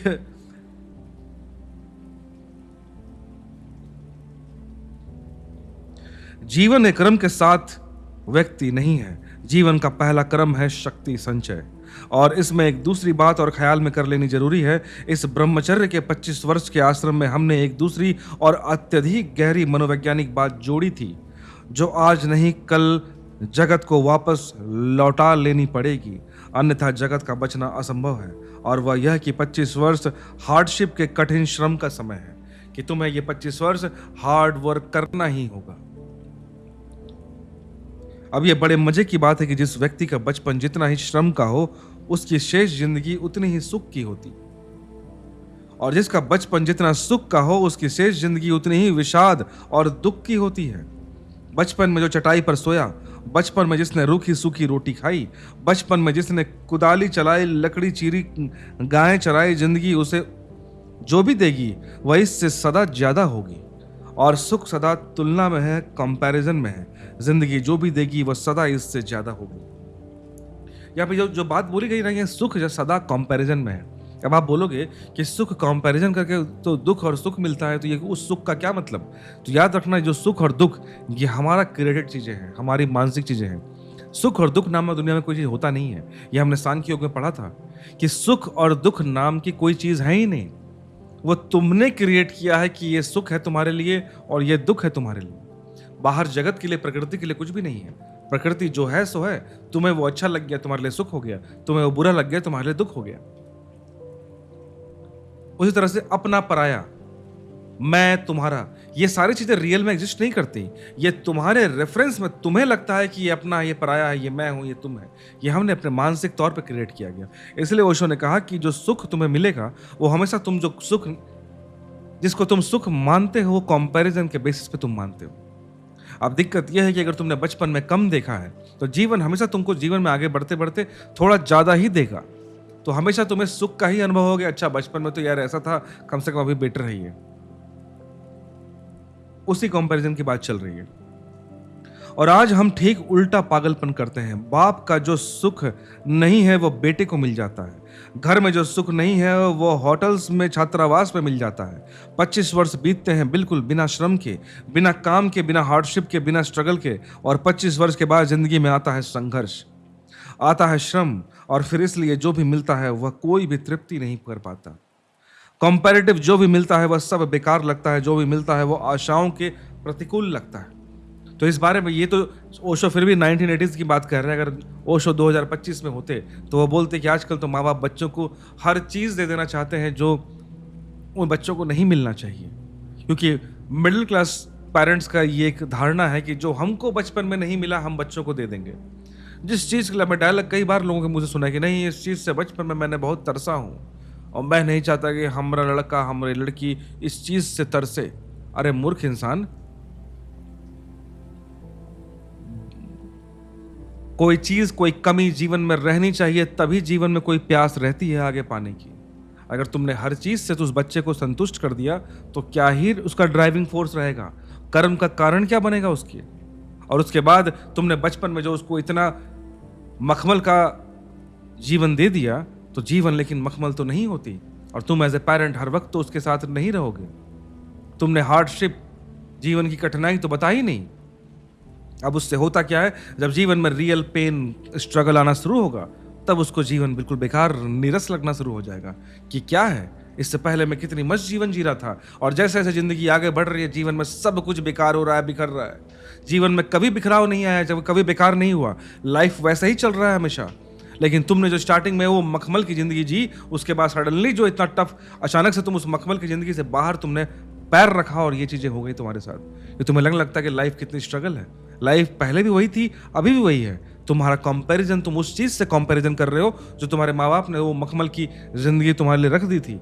हर डिमांड पूरा, हर चीज पूरा। उससे दिक्कत हो रही है। इसलिए आपने एक चीज़ आपको इससे एक कॉन्टेक्स्ट में एक बात मुझे आया, मैं रील्स वगैरह इंस्टाग्राम में मैंने देखा था, कौन-सा, आपने वो देखा होगा आजकल जो डॉक्टर्स कुछ है ना, जो ना डॉक्टर कम नाचने वाले लोग ज़्यादा लग गए हैं कि कोई बच्चा आया उसको इंजेक्शन देना है कोई भी टीका का, वो नाच रहे हैं, गा रहे हैं, ले, ले, ले, टीका मार दिया कि बच्चा रोए ना। कितना जाहिल डॉक्टर है वो, ऑनेस्टली बता रहा हूं मैं। और वो माँ बाप भी बहुत जाहिल हैं। उनको लगता है कि बच्चे को एक इंजेक्शन दे दिया, अगर वो रोएगा, ये नहीं होना चाहिए, मेरा बच्चा फूल के खदान से निकला है कि भाई फूल में थोड़ा सा भी दुर्गंध नहीं आना चाहिए। अरे मूर्ख, तुम उस बच्चे को, जो कि एक लाइफ का एक प्रोसेस था उसको बताने का कि लाइफ में पेन भी होता है, उस बच्चे के मन में एक चीज, कितना इजी अवसर है एक बच्चे के इम्प्रिंट में डालना, उसकी चेतना, उसे कॉन्शियसनेस में डालना कि भाई लाइफ में पेन भी एक पार्ट है और शायद मोस्टली वही पार्ट रहेगा। तुमने मुजरा करके जो डॉक्टर ने वो इंजेक्शन दिया कि नहीं हमने तो भाई बच्चे को रोने से बचा लिया, अरे तुम रोक सकते हो क्या रोने से? तुम दुख को आने से रोकवा दोगे क्या जीवन के उस बच्चे से? पर तुमने एक अवसर था उस बच्चे के पास जीवन के दर्द को उस कम उम्र में देखने का, उसकी चेतना, उसके बॉडी, उसके सेंसेशन को यह महसूस करने का कि लाइफ में जो तुम मखमली कंबल में सो रहे हो बच्चे, लाइफ केवल ये नहीं रहेगी। उसके अनकॉन्शियस को एक मैसेज जाने का कि हाँ भाई ये भी चीजें होती हैं। वो बच्चा ट्रेंड होता उस चीज से, समझो बात को। तुमने वो माँ बाप भी ताली बजा रहे हैं, गाना बजा रहे हैं, नाच रहे हैं, और वो डॉक्टर तो मुजरा कर ही रहा है उसके सामने, बच्चे को कि रोई ना। अरे तुम क्या दिखाना चाह रहे हो उससे कि मैं इतना अच्छा डॉक्टर हूं कि मैंने उस बच्चे को रोने तक नहीं दिया एक इंजेक्शन के लिए? अरे 5 मिनट रोएगा एक बच्चा, कितना देर रोएगा? एक इंजेक्शन के बाद क्या होता है, 2 साल रोते रहता है क्या? 5 मिनट रोएगा, लेकिन समझो वो 5 मिनट जो इस पेन का जो बच्चा रोएगा ना, दैट इज नेसेसरी उसके कॉन्शियसनेस, उसके अनकॉन्शियस ब्रेन को डेवलप करने के लिए। जब एक बच्चा पैदा होता है, डिलीवर होता है, उसको मार के रुलाया जाता है, जरूरी है इस चीज को समझो। लेकिन अब इन डॉक्टर को कौन समझाए? 4 किताब रट के वो कर लेते हैं, दिक्कत ये है उनको। वो सभी डॉक्टर की बात नहीं कर रहा, जो ये मुजरा करने वाले जो हैं, जो वीडियो, उससे वीडियो बन जाता है, लोगों को लगता है कितना कूल डॉक्टर है। अरे नहीं भाई, life is a balance, try to understand. आप केवल लाइफ पर मीठा मीठा मीठा नहीं कर सकते। अजीब है, बेवकूफ। तो ओशो आगे कहते हैं 25 वर्ष का पहला आश्रम श्रम का, साधना का, संकल्प का आश्रम था। इसलिए जिंदगी जो भी देती थी, रूखी सूखी रोटी भी देती थी तो इतनी स्वादिष्ट थी जिसका कोई हिसाब नहीं। रोटी अब उतनी स्वादिष्ट नहीं है। सच बात, रोटी तो बहुत स्वादिष्ट है, लेकिन खाने वाला, स्वाद लेने वाला कला भूल गया है। रोटी आज दुनिया में पहले से ज्यादा स्वादिष्ट है, लेकिन स्वाद लेने वाला पहले से बहुत कमजोर हो चुका है। स्वाद लेने वाला बिल्कुल बीमार है। मकान दुनिया में आज जैसे हैं ऐसे कभी नहीं थे। सम्राटों को, अकबर को और अशोक को जो मकान नहीं थे, वे आज एक साधारण आदमी को भी मिल सकते हैं, मिल गए हैं। लेकिन आज मकानों में रहने वाला कोई सुखी नहीं, क्योंकि रहने वाले के पास सुख को तौलने का कोई मापदंड नहीं है। सुख को अनुभव करने की कोई क्षमता बची नहीं। कितनी बढ़िया बात है कि जो सम्राट अशोक के टाइम में जो भी चीज़ें होंगी, जो घर जिस तरह के होते होंगे, फैसिलिटीज जो होती होंगी, उससे कई गुना बेटर फैसिलिटी में हाई कॉमन इंसान, मिडिल क्लास इंसान आजकल रहता है। फिर भी कुछ चीज हम मिस कर रहे हैं लाइफ में। 25 वर्ष ब्रह्मचर्य कठिन श्रम के वर्ष थे। बाद की जिंदगी प्रतिपल का कर्म श्रम की होती चली जाती थी। यह ठीक क्रम है। 25 वर्ष के बाद ब्रह्मचर्य जीवन के बाद, उसके बाद जो 25 वर्ष था वो लेस हार्डशिप होते चला जाता था अपने आप। क्यों? क्योंकि 25 वर्ष तुमने ऑलरेडी हार्डशिप में बिताए हैं। उसके बाद जो जीवन है वो आपको स्मूथ ही लगेगा। अधिक शक्ति जब हाथ में है तो अधिक श्रम कर लेना चाहिए। आज बच्चे कम श्रम कर रहे हैं, बूढ़े ज्यादा श्रम करते हैं। यह बिल्कुल उल्टा कर्म है। बच्चों के पास शक्ति है, बूढ़ों की शक्ति छीन होती जा रही है। लेकिन बूढ़े जूते हैं बैलों की तरह और बच्चे आराम कर रहे हैं। फिर ये आराम करते बच्चे अगर यूनिवर्सिटी में आग लगाएं, अगर ये आराम करते बच्चे पत्थर फेंकें, कांच फोड़े, तो कुछ आश्चर्य नहीं होता। उनके पास काम ही नहीं है, वे बिल्कुल बेकाम। उन्हें कुछ काम चाहिए, उन्हें कुछ तोड़ने को चाहिए। ये जंगल की लकड़ी काट लेते थे, तब ये गुरु के झोपड़े पर पत्थर नहीं फेंकते थे, क्योंकि उस वक्त उनकी जो ऊर्जा है, जिस समय 25 साल की उम्र तक जो एनर्जी उनके पास थी, पहले यूज हो रही थी, क्योंकि वो हार्डशिप लाइफ दी गई थी कि ये सब बकवास करने का तुम्हारे पास एनर्जी ही नहीं है। लकड़ी काटने में ही इतनी शक्ति लग जाती थी कि इतने हल्के हो जाते थे। अब काटते पीटते ठोकते जैसे कोई चीज हाथ में है नहीं, अब वे पत्थर फेंक सकते हैं इजिली। और देखो अभी जो नेपाल में भी जो हुआ है, जो भी हुआ है, एक अच्छा आंदोलन है जेनजी का, दैट्स गुड। जेनजी में एनर्जी है, इसलिए मैंने कई बार कहा कि जेनजी जो है, जो न्यू जनरेशन है, जो उनपे बहुत पोटेंशियल है, पर डिपेंड करता है उस पोटेंशियल को आप कैसे यूज करते हैं। अगर आप उसको पॉजिटिव कंस्ट्रक्टिव वे में नहीं कर पाए तो डिस्ट्रक्टिव ही बनेगा, और कोई रास्ता नहीं है। जो अभी नेपाल में हुआ, ठीक है, एक विद्रोह था सोशल मीडिया के लिए, जो भी करप्शन के लिए, लेकिन वो जब एक्सट्रीम में चला जाता है कि उनकी बुद्धि जब काम करना बंद कर देती है कि तुम अपने ही पार्लियामेंट, अपने ही डॉक्यूमेंट्स वगैरह हर चीज जला दिया तुमने, तो वो एक अलग टाइप की बेवकूफ़ी हो गई कि आप आपको सत्ता बदलनी है, बदलो, लेकिन तुम पार्लियामेंट ही जला रहे हो जहां से डेमोक्रेसी तुम्हारी चल रही है, तो तुम्हारी एक बुद्धि कहीं कहीं घुटनों में चली गई है। तुमने वो सारे डाटा सेंटर जला दिए, सारे डॉक्यूमेंट जला दिए, जो तुम्हारे देश के डाटा रखा हुआ था, जो चीजें, ये कौन सिटीजन है कौन नहीं है, ये बेवकूफ़ी की बात हो गई है। जोश में इंसान को होश नहीं खोना चाहिए, और ये one of the best example है। बांग्लादेश में उससे पहले कुछ हुआ, क्या हुआ, उससे पहले श्रीलंका में हुआ, उसी टाइप का चीज हुआ। और इंडिया में भी बहुत बार कोशिश की जा चुकी है, ऐसा नहीं है नहीं हुआ है कोशिश, वो कई सालों से चल रही है। पर मैं जानता हूं, मैं चाहता हूं, और मुझे पूरा विश्वास है कि जो हिंदुस्तान की जो यूथ है, वो श्री कृष्ण, बुद्ध और महावीर जैसे पुरुषों की संतति है। उनमें वो समझ हमेशा रहेगी कि विद्रोह आंदोलन अपनी जगह, पर ये देश एक मिट्टी का टुकड़ा नहीं है, हमारे लिए मातृभूमि है।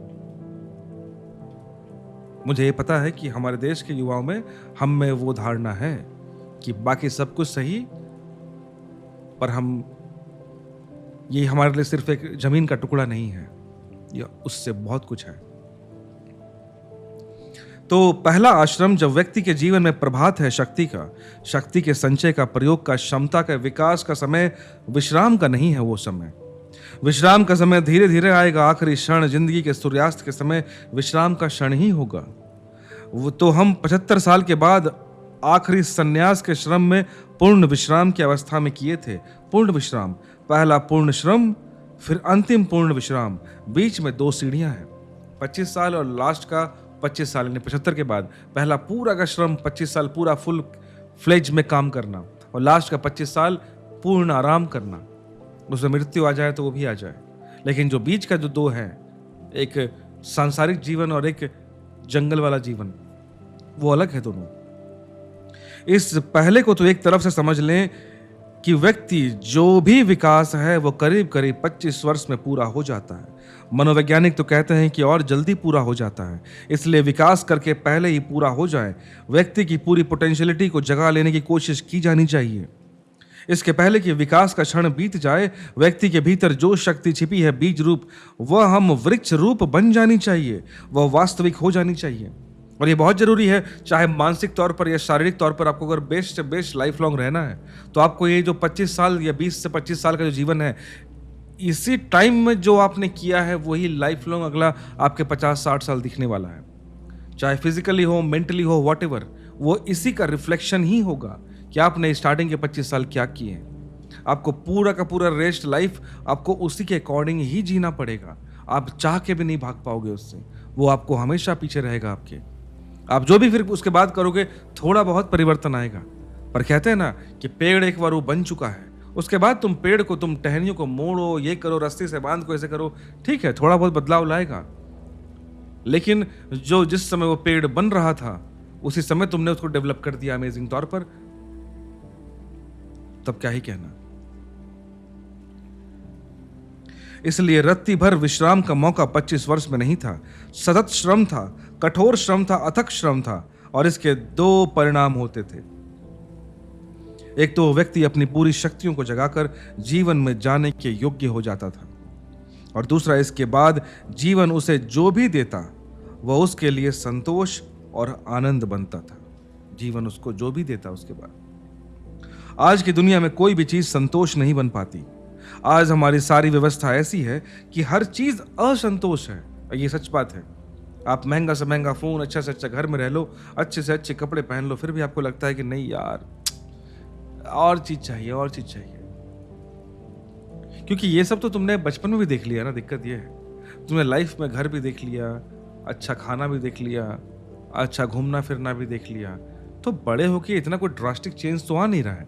तुम बड़े होकर भी जब कमाओ धमाओ जब भी करोगे तो ओवरऑल यही इन चीज़ों को ही कंज्यूम कर रहे हो। तुम्हारे मन में ये बात आएगी कि भाई बचपन में तो भी ये कर रहा था मैं, तो अभी कौन सा बड़ा बदलाव आ गया, तो अभी कुछ बड़ा चाहिए मुझको, और बड़ा चाहिए, और बड़ा कुछ है नहीं। तो इसी में सेटिस्फैक्शन की कमी होती है।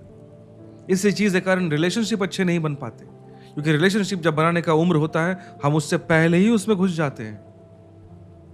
समझो इस चीज को। बहुत चीजों को, बहुत भोगों को एक उम्र के बाद चीजें हमें कंज्यूम करनी चाहिए। हम पहले ही उसको भोग को उसको खत्म कर चुके होते हैं। सारा सरप्राइज, सारा सस्पेंस हम खत्म कर चुके होते हैं। फिर लाइफ में कुछ बचता ही नहीं है। फिर लगता है कि और क्या ही और है, तो डिससेटिस्फैक्शन वहां से निकलना शुरू होता है। उसे असंतोषी बनना ही पड़ेगा, क्योंकि संतोष के लिए एक कला थी, वह जीवन के क्रम के साथ थी। जब वृक्ष पर फूल आते थे तभी आने चाहिए, और जब वृक्ष के पत्ते झड़ते हैं तभी झड़ने चाहिए। जब वृक्ष बूढ़ा हो जाए तभी उसमें वैसी आशा रखनी चाहिए जैसे जब वृक्ष जवान था तब हमने आशा रखी थी। आज बड़ी हैरानी की बात है कि आज जवान से ही हम कोई आशा नहीं रखते जिससे सर्वाधिक आशा रखनी चाहिए। इस ब्रह्मचर्य के काल में एक तीसरी और प्रक्रिया थी जो आपको ख्याल दिला दूं, वह भी जीवन का हिस्सा थी। इस ब्रह्मचर्य काल में चाहे किसी परिवार से कोई व्यक्ति आए, जीवन साम्यवादी था, कम्यून का था। गरीब का हो, अमीर का हो, सम्राट का लड़का हो, कोई भी हो, इससे कोई फर्क नहीं पड़ता था। ब्रह्मचर्य के 25 वर्ष सहजीवन के वर्ष थे, समान जीवन के वर्ष थे।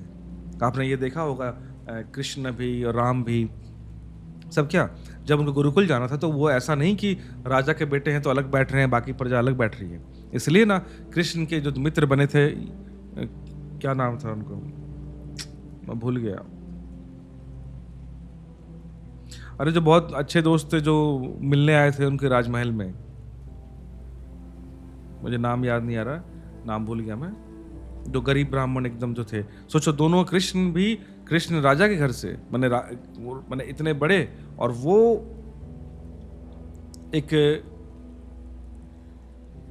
क्या नाम भूल गया, खैर कोई बात नहीं। तो वो गरीब इंसान और कृष्ण साथ ही पढ़ रहे थे, कोई दिक्कत। हाँ, वसुदेव के, बिल्कुल, thank you very much. Sudama और कृष्ण, बिल्कुल, Anokhi Mehta ji, thank you very much. Sudama, तो सुदामा और कृष्ण कितना अमेजिंग कॉम्बिनेशन है। तो ये चीज हमारे सीखने की बात है, सोचने वाली बात है कि किस तरह से एक बैलेंस था वहां पर लाइफ में। तो कृष्ण ओशो यही बता रहे हैं कि पहले कोई ऊंच नीच पे नहीं थी, और ये पूरा कम्युनिज्म था। देखो यहाँ पे लिखा हुआ है, जीवन साम्यवाद था, कम्यून था, और ये बहुत जरूरी है। इसलिए लकीली मेरे पास ये प्लस पॉइंट रहा है, जहाँ मेरा स्कूलिंग, वहाँ पे हम लोग सभी ऑलमोस्ट एक ही कैटेगरी के हम लोग सोचते हैं। सब रेलवे एम्प्लॉय सब थे, सब रेलवे एम्प्लॉय के बच्चे थे। हमें मालूम था यहाँ पे हम लोग में 2000 बच्चे इस स्कूल में हैं, कोई अमीर नहीं, कोई गरीब नहीं है। हमें पता है कि हम लोग सब एक ही पे स्केल के फादर हमारे यहाँ काम करते हैं, और सभी बच्चों का आर्थिक स्तर वही है। तो हमारे लिए कोई गरीब अमीर का कोई कॉन्सेप्ट ही नहीं था। And I am very lucky for that कि मेरी स्कूलिंग लाइफ में वैसा हुआ है कि वहाँ पे मेरे स्कूल में चाहे कोई भी हो, हमें मालूम है कि वो हम सब बराबर ही हैं, क्योंकि हमें मालूम है कि हम लोग एक ही जगह रहते हैं और सबके पापा एक ही जगह काम करते हैं और सबका सैलरी ऑलमोस्ट सेम है। तो वो कॉन्सेप्ट ही कभी नहीं क्रिएट हुआ कि अच्छा फलना है, बड़ा आदमी है, या कोई हम पे कोई अहंकार दिखा सके। तो ओशो कहते हैं कि ब्रह्मचर्य के 25 वर्ष सहजीवन के वर्ष थे और समान जीवन के वर्ष थे। सम्राट का लड़का भी लकड़ियां चीरता, वह भी गाय बैल को चराने जाता, वह भी गोबर से सफाई करता, वह भी गुरु के पैर दबाता था। ये 25 वर्ष कम्यून के समानता के वर्ष थे, और इन 25 वर्ष में जो भी हृदय में प्रविष्ट हो जाता वह जीवन भर साथ रहता। इसलिए चाहे समाज में असमानता दिखाई पड़ती हो, व्यक्तियों के चित्त में भी कभी असमानता नहीं थी। इसलिए देखो, चाहे समाज में असमानता दिखती थी कि कोई अमीर है, कोई गरीब है, कोई राजा का लड़का, कोई प्रजा का लड़का, कोई किसान का लड़का, ऐसा था।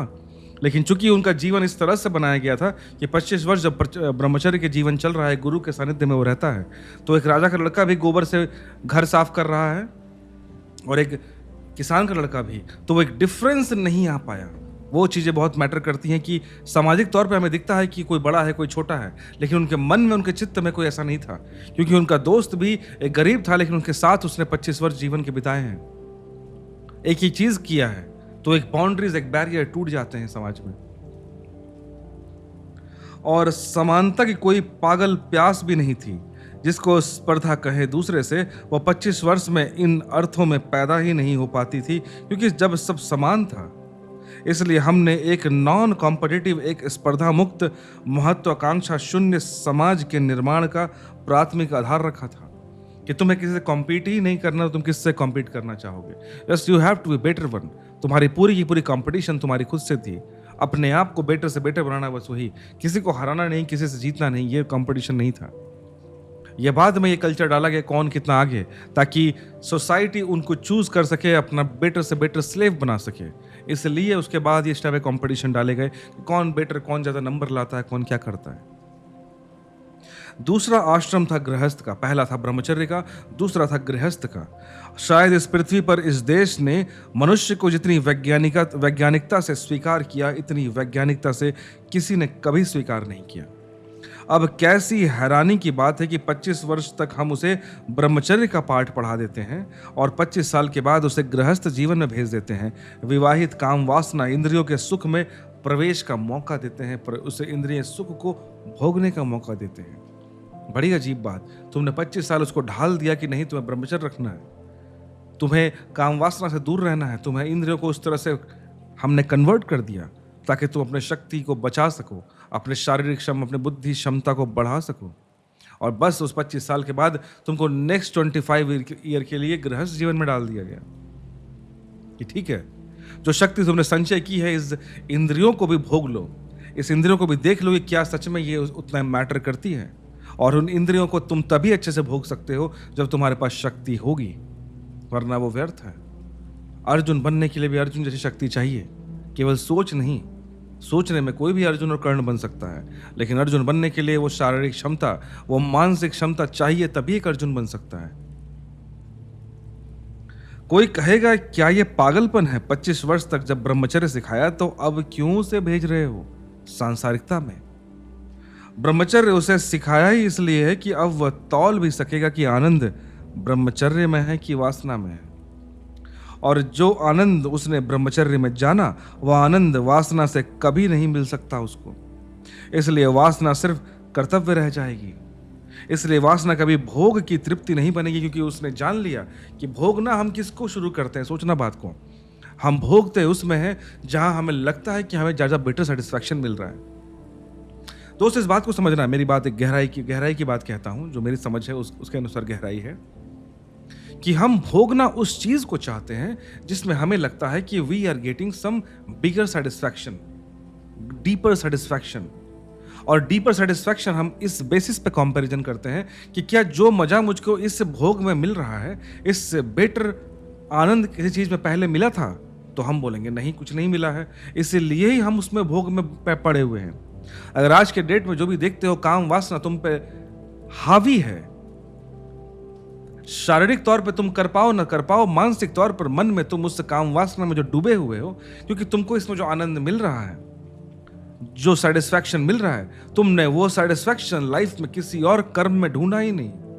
तुम ढूंढ ही नहीं पाए कि माय लाइफ इतना सेटिस्फाइड हो सकता है, चाहे ज्ञान में, चाहे स्पोर्ट्स में, चाहे किसी भी फील्ड में। तुमने अपने आप को कभी इतना डुबाया ही नहीं कि वहां से वो रस मिल सके, जो रस तुमको आज बैठे बैठे टीवी चला के, फोन चला के, पोर्नोग्राफी देख के जिस काम वासना को तुम भोग लेते हो बैठकर, वो चीज जो फिजिकली हार्ड वर्क के थ्रू मिलना चाहिए था, वो चीज तुमने कभी ट्राई नहीं किया।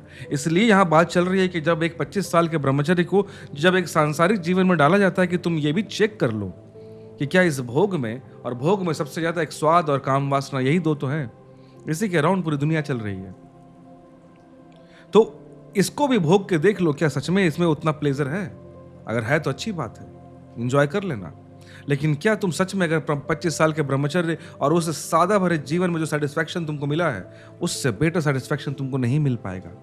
इसलिए तुमको उससे मोह भंग होगा ही होगा। तो इसलिए वासना कभी भोग की तृष्णा नहीं बनेगी, मात्र कर्तव्य रह जाएगा कि हाँ भाई 25 साल हमको दिया गया तो कर्तव्य निभाना है। और उसके प्राणों का पंछी निरंतर इसी आशा में रहेगा कब 50 वर्ष पूरे हो जाएं और मैं ब्रह्मचर्य की दुनिया में वापस लौट जाऊं। इसलिए काम वासना का जितना सुख हम सोचते हैं उतना सुख है नहीं। ये हमारी सोच में है नहीं। जिन लोगों के जीवन में ब्रह्मचर्य की किरण उतरी है, उन्हें हैरानी होती है कि पागल हैं क्या आप? लेकिन आपके पास तुलना का कोई उपाय भी नहीं है। ब्रह्मचर्य का तो कोई आनंद कभी जाना नहीं, इसलिए तौलें किससे? तो आपने देखा होगा कोई इंसान, हम देखते हैं जब किसी को बोलते हैं कि वो ब्रह्मचर्य ले लिया जीवन भर, वो सन्यासी बना हुआ है, अपना जीवन जी रहा है, तो हमें लगता है कि कैसा मूर्ख इंसान है, एक जीवन मिला है, लाइफ में इतनी भोग विलास की चीजें हैं, औरतें हैं, पुरुष हैं, खाना है, ये लग्जरी वो लग्जरी, इसको छोड़कर जिसमें इतना आनंद मिलता है, इसको छोड़ के किन चीजों में पड़ गया है? तो ये कंपैरिजन हम क्यों करते हैं? कभी सोचा है इस बारे में? ये कंपैरिजन हम यूं इसलिए करते हैं क्योंकि हमने उस भोग विलास, काम वासना, उस सेक्सुअलिटी और उस खाने पीने, इसके अलावा कोई सुख हमने जाना ही नहीं है कि इसके बियॉन्ड भी कुछ हो सकता है। अब आपको एक एग्जांपल देता हूं, आपको ज्यादा क्लियर होगा। जब आप छोटे थे, 5 साल 10 साल की उम्र में, आपके मन में सेक्सुअलिटी के भाव नहीं थे, याद रखना। आपके लिए कोई भी स्त्री पुरुष आपके लिए मैटर नहीं कर रहा था। आपके लिए यही था कि मेरा एक खिलौना है, खिलौना को मुझे कब मिलेगा, वीडियो गेम चाहिए तो मुझे चाहिए। आपके लिए जिंदगी वही थी। वो आप एक बैट बॉल खेलते हो तो आप क्रिकेट खेलते हो, आपके लिए छोटा सा बैट वही जिंदगी थी। आपको लगता था कि यही सुख है, इससे बड़ा सुख और हो क्या सकता है? क्योंकि एट दैट टाइम आपने काम वासना को नहीं देखा था। When you met with that sexual desires, उसके बाद लगता है कि असली सुख तो यहां है। वो कहां में किन खिलौनों में, बैट बॉल में खोया हुआ था? मेरी बात समझिएगा ध्यान से। तब आप इसमें लिप्त हो जाते हो क्योंकि आपको ये अच्छा लगने लगता है कि लगता है कि इसमें सुख है। अब जो इंसान ने, अगर वो पहले ही अगर ये देख ले कि ब्रह्मचर्य का सुख क्या होता है, सपोज करो जो ये पहला सिस्टम है ये वाला, कि पहले ही जान ले कि एक हार्ड वर्क और जो उसमें जो सुख मिलता है, ब्रह्मचर्य का सुख क्या होता है, उसके बाद जब 25 साल की उम्र के बाद उससे काम वासना में भी डाला, तब तुम बोलोगे अरे यार ठीक है, काम वासना भी ठीक है, प्रोसेस है, जीवन को आगे बढ़ाना है, पॉपुलेशन को मेंटेन रखना है तो हमें करना पड़ता है, बट इसमें उतना भी वो आनंद नहीं जो पहले था। तो बस इसको जब ड्यूटी मेरा पूरा हो जाएगा, आई विल जस्ट छोड़ दूंगा मैं। और या फिर आज के मॉडर्न टाइम में लो, सपोज करो किसी ने वो जीवन 25 साल वाला नहीं जिया और वो काम वासना में है, सडनली उसके बाद उसके जीवन में कोई परिवर्तन आता है, उसको कोई एक ऐसा रस मिल जाता है जो वो एक काम वासना पे छोड़ के कहीं चला जाता है। फिर हम बोलते हैं कैसा मूर्ख है इंसान, ये क्या छोड़ के चला गया, जीवन में इतना आनंद है। मान लेते बुद्ध, हम बोलेंगे ना कि भाई पूरा राजा का लड़का है, 3-3 महल थे, 3-3 मौसम के लिए, इतनी रानियां, ये वो फलना ढिकना, कैसा सिद्धार्थ गौतम था यार, कितना उल्लू था। जाना ही था तो 60 साल के बाद जाता, जब बुढ़ापा आता तब चला जाता। लेकिन एक बात को समझो, वो सिद्धार्थ गौतम ने हर चीज महसूस किया हुआ था, लेकिन सडनली जैसे ही उनको वो चीज मिला और वो आनंद मिला, उनको मालूम पड़ा कि भाई जो मैं 33 साल की उम्र तक जिस आनंद के को भोग रहा था, उसमें कुछ था ही नहीं वो मजा तो अभी है। अब उससे बार बार बोला जाए कि उसके पिताजी बोलते हैं कि बेटा चल, आपको कहानी पता है ना, जब सिद्धार्थ गौतम बुद्ध बन गए, जब वापस तो राजमहल गए, पिताजी ने बोला कि चलो ठीक है, बहुत हो गया नौटंकी, अब चलो एक काम करो बेटा, जल्दी जल्दी सब कटोरा वटोरा फेंको, कपड़े वपड़े चेंज करो और वापस आ जाओ। क्योंकि उनके पिता को लग रहा था कि चलो बहक गया लड़का, थोड़ा राजा का लड़का है तो गुरूर तो होता ही है, घूम गया होगा इधर उधर, आसपास भगवा पहन के नाच रहा है थोड़ा मोड़ा इधर 5-6 साल, इट्स ओके। उन्हें राजा को, सिद्धार्थ गौतम के पिता को लग रहा था कि अभी भी वापस आ सकता है। लेकिन उस समय सिद्धार्थ गौतम जब बुद्ध बन चुके, बुद्ध ने क्या कहा, किस ओर तुम मुझे ले जाना चाहते हो? इस आनंद, इस भोग की जो बात कर रहे हो, इसमें कोई रस है ही नहीं। जबकि उस इंसान ने भोगा है, दोनों ही देखा है। अब उसके पास ऐसा आनंद कुछ मिल गया है जो ये सारी काम वासना, ये अच्छा फूड, अच्छा लग्जरी लाइफ, इसकी तुलना में ये सारे बौना है उसके सामने, जो आनंद उसको मिल गया। इसलिए यहाँ बात हो रही है कि जब हम किसी को कहते हैं कि इंसान पागल हो गया है, ब्रह्मचर्य जीवन में ले लिया है, इसको कैसा मूर्ख इंसान है, जीवन को जीना ही नहीं आता, एक्चुअली ये तुम इसलिए कह रहे हो क्योंकि तुमने उस काम वासना, उस फूड के डिजायर, जो भी लग्जरी जो तुम भोग रहे हो, उसके अलावा तुमने कुछ इससे सुपीरियर चीज देखा ही नहीं है। That's why you are speaking like this. और इसका एग्जांपल मैंने दे दिया कि आपके बचपन वाली मैंने बात बता दी आपको कि बचपन में जो खिलौने के लिए पहले तुम पागल थे, तुम्हें लगता था कि जीवन वही है, इसके बियॉन्ड और क्या हो सकता है। लेकिन जब तुम उससे बड़ा कुछ काम वासना को तुमने देखा, सेक्सुअलिटी को तुमने देखा, तब तुमने बोला कि नहीं, बचपन में खिलौने के लिए मैं कैसे मूर्ख की तरह लड़ रहा था। आप खुद ही देख के सोचते होंगे ना कि अरे यार बचपन में कितना अबोध था मैं, किस चीजों के लिए रो रहा था मैं। अब इसी चीज को पलट दो और थोड़ा, जो इंसान उस एक दूसरे रस को पा लेता है, वो इस कामुक इंसान को देख के बोलता है कितना अबोध है ये, इसे पता ही नहीं है। Try to understand what I am saying. तौलने का कोई उपाय नहीं है, क्योंकि तुम्हारे पास कोई कंपैरिजन नहीं है, इसलिए तुम्हें काम वासना बड़ी लगती है। और हाँ, एक उपाय है, एक आदमी एक स्त्री के साथ संबंधित होता है, नहीं सुख पाता तो सोचता है कि शायद दूसरी स्त्री से संबंध रखेगा, वहां वो सुख मिल जाएगा। तौलने का एक ही उपाय है, इस स्त्री से नहीं मिलता तो दूसरी स्त्री से मिला, दूसरी से नहीं मिलता तो तीसरी से, क्योंकि हमें हर वक्त ये लगता है कि हम में कमी नहीं है, ये औरत मुझे वो सुख नहीं दे पा रही है, किसी और औरत के पास मिलेगा। ये भोजन मुझे वो अच्छा नहीं लग रहा, किसी और भोजन में मिलेगा। ये घर में वो सुख नहीं मिल रहा, किसी और घर में मिलेगा। इस कार में वो सुख नहीं मिल रहा तो दूसरे कार में मिलेगा। हमने हर वक्त खुशियों को बाहर से ढूंढने की ही कोशिश की है। दिक्कत ये है। अब देखना, यहां पे ये बात नहीं चल रही कि तुमको विवाह नहीं करना, शादी नहीं करनी है, बच्चे नहीं पैदा करना, या फिर काम वासना नहीं ले, नहीं। यहां तो उल्टा बोला जा रहा है कि तुम लो ना भाई, और ऐसा लो कि जो तुमने कभी ना एंजॉय किया हो। उसके लिए तुम पहले क्षमता तो बनाओ शारीरिक तौर पर। तुम पहली बात तो फिजिकली कैपेबल ही नहीं हो तुम काम वासना को भोगने के लिए। कि सच में हमें सोसाइटी में तुम देखो, जो लोगों का फिजिकल स्ट्रक्चर हो गया, तुम्हें सच में लगता है कि वो फिजिकली वो सेक्सुअलिटी को भोग पाएंगे? नहीं भोग सकते, क्योंकि तुमने जीवन को ऐसा बना दिया है पैसे के पीछे भागकर, टेंशन में जाकर, कि तुम फिजिकली ही कैपेबल नहीं हो उस सेक्सुअलिटी को एंजॉय करने के लिए। तुम किस सेक्सुअलिटी की बात कर रहे हो? तुम फिजिकल तौर पर फिट ही नहीं हो। तुम्हारे पास क्रिकेट का पूरा सेटअप दे दिया जाए, पूरा वानखेड़े स्टेडियम तुमको दे दिया गया, सचिन तुम्हारे फील्डिंग कर रहा है, धोनी तुम्हारा विकेट कीपिंग कर रहा है, तुमको बैट पकड़ा दिया गया, और बेस्ट बॉलर शेन वॉर्न या जो बेस्ट बॉलर होंगे वो तुमको बॉलिंग कर रहे हैं बच्चे की तरह, स्टिल तुम एक शॉट नहीं मार सकते। रीजन क्या है? You are not capable. तो यहाँ पर हमारे शास्त्रों में यही लिखा गया था कि भाई तुमको क्रिकेट का मजा लेने के लिए भी फिजिकली वो तो होना ही पड़ेगा ना, वो शक्ति, वो क्षमता, वो कैपेबिलिटीज, वो तो तुम्हारे पास होनी चाहिए ना। वही नहीं है आज के डेट में। और वो जब वो कैपेबिलिटी नहीं होती है, तब तुम्हारा डिजायर नहीं पूरा होता, इस कारण से क्रोध आता है, उस कारण से तुम और मोह में होते हो। सांख्य योग में यही बात की गई है, ज्ञान योग में चैप्टर 2 में, कि इस कारण से ही तुम उससे निकल नहीं पाते, डी अटैच नहीं हो पाते। तुम काम वासना ना भोग पा रहे हो, ना छूट पा रहे हो, फिर उसको तुम पूरा करते हो कैसे? तुम पोर्नोग्राफी देखते हो, तुम वहां देखते हो कि वो कैसा परफॉर्म कर रहा है, क्या कर रहा है, और तुम इमेजिन करते हो कि तुम भी वैसे हो, पर तुम कर नहीं पा रहे वो चीज। तुम्हारे अंदर डिजायर रुक जा रही है। समझना है इस बात को। इस पुरुष से नहीं मिलता तो दूसरे पुरुष से मिलेगा, दूसरे से नहीं मिलता तो तीसरे से मिलेगा। तौलने का और कोई उपाय नहीं।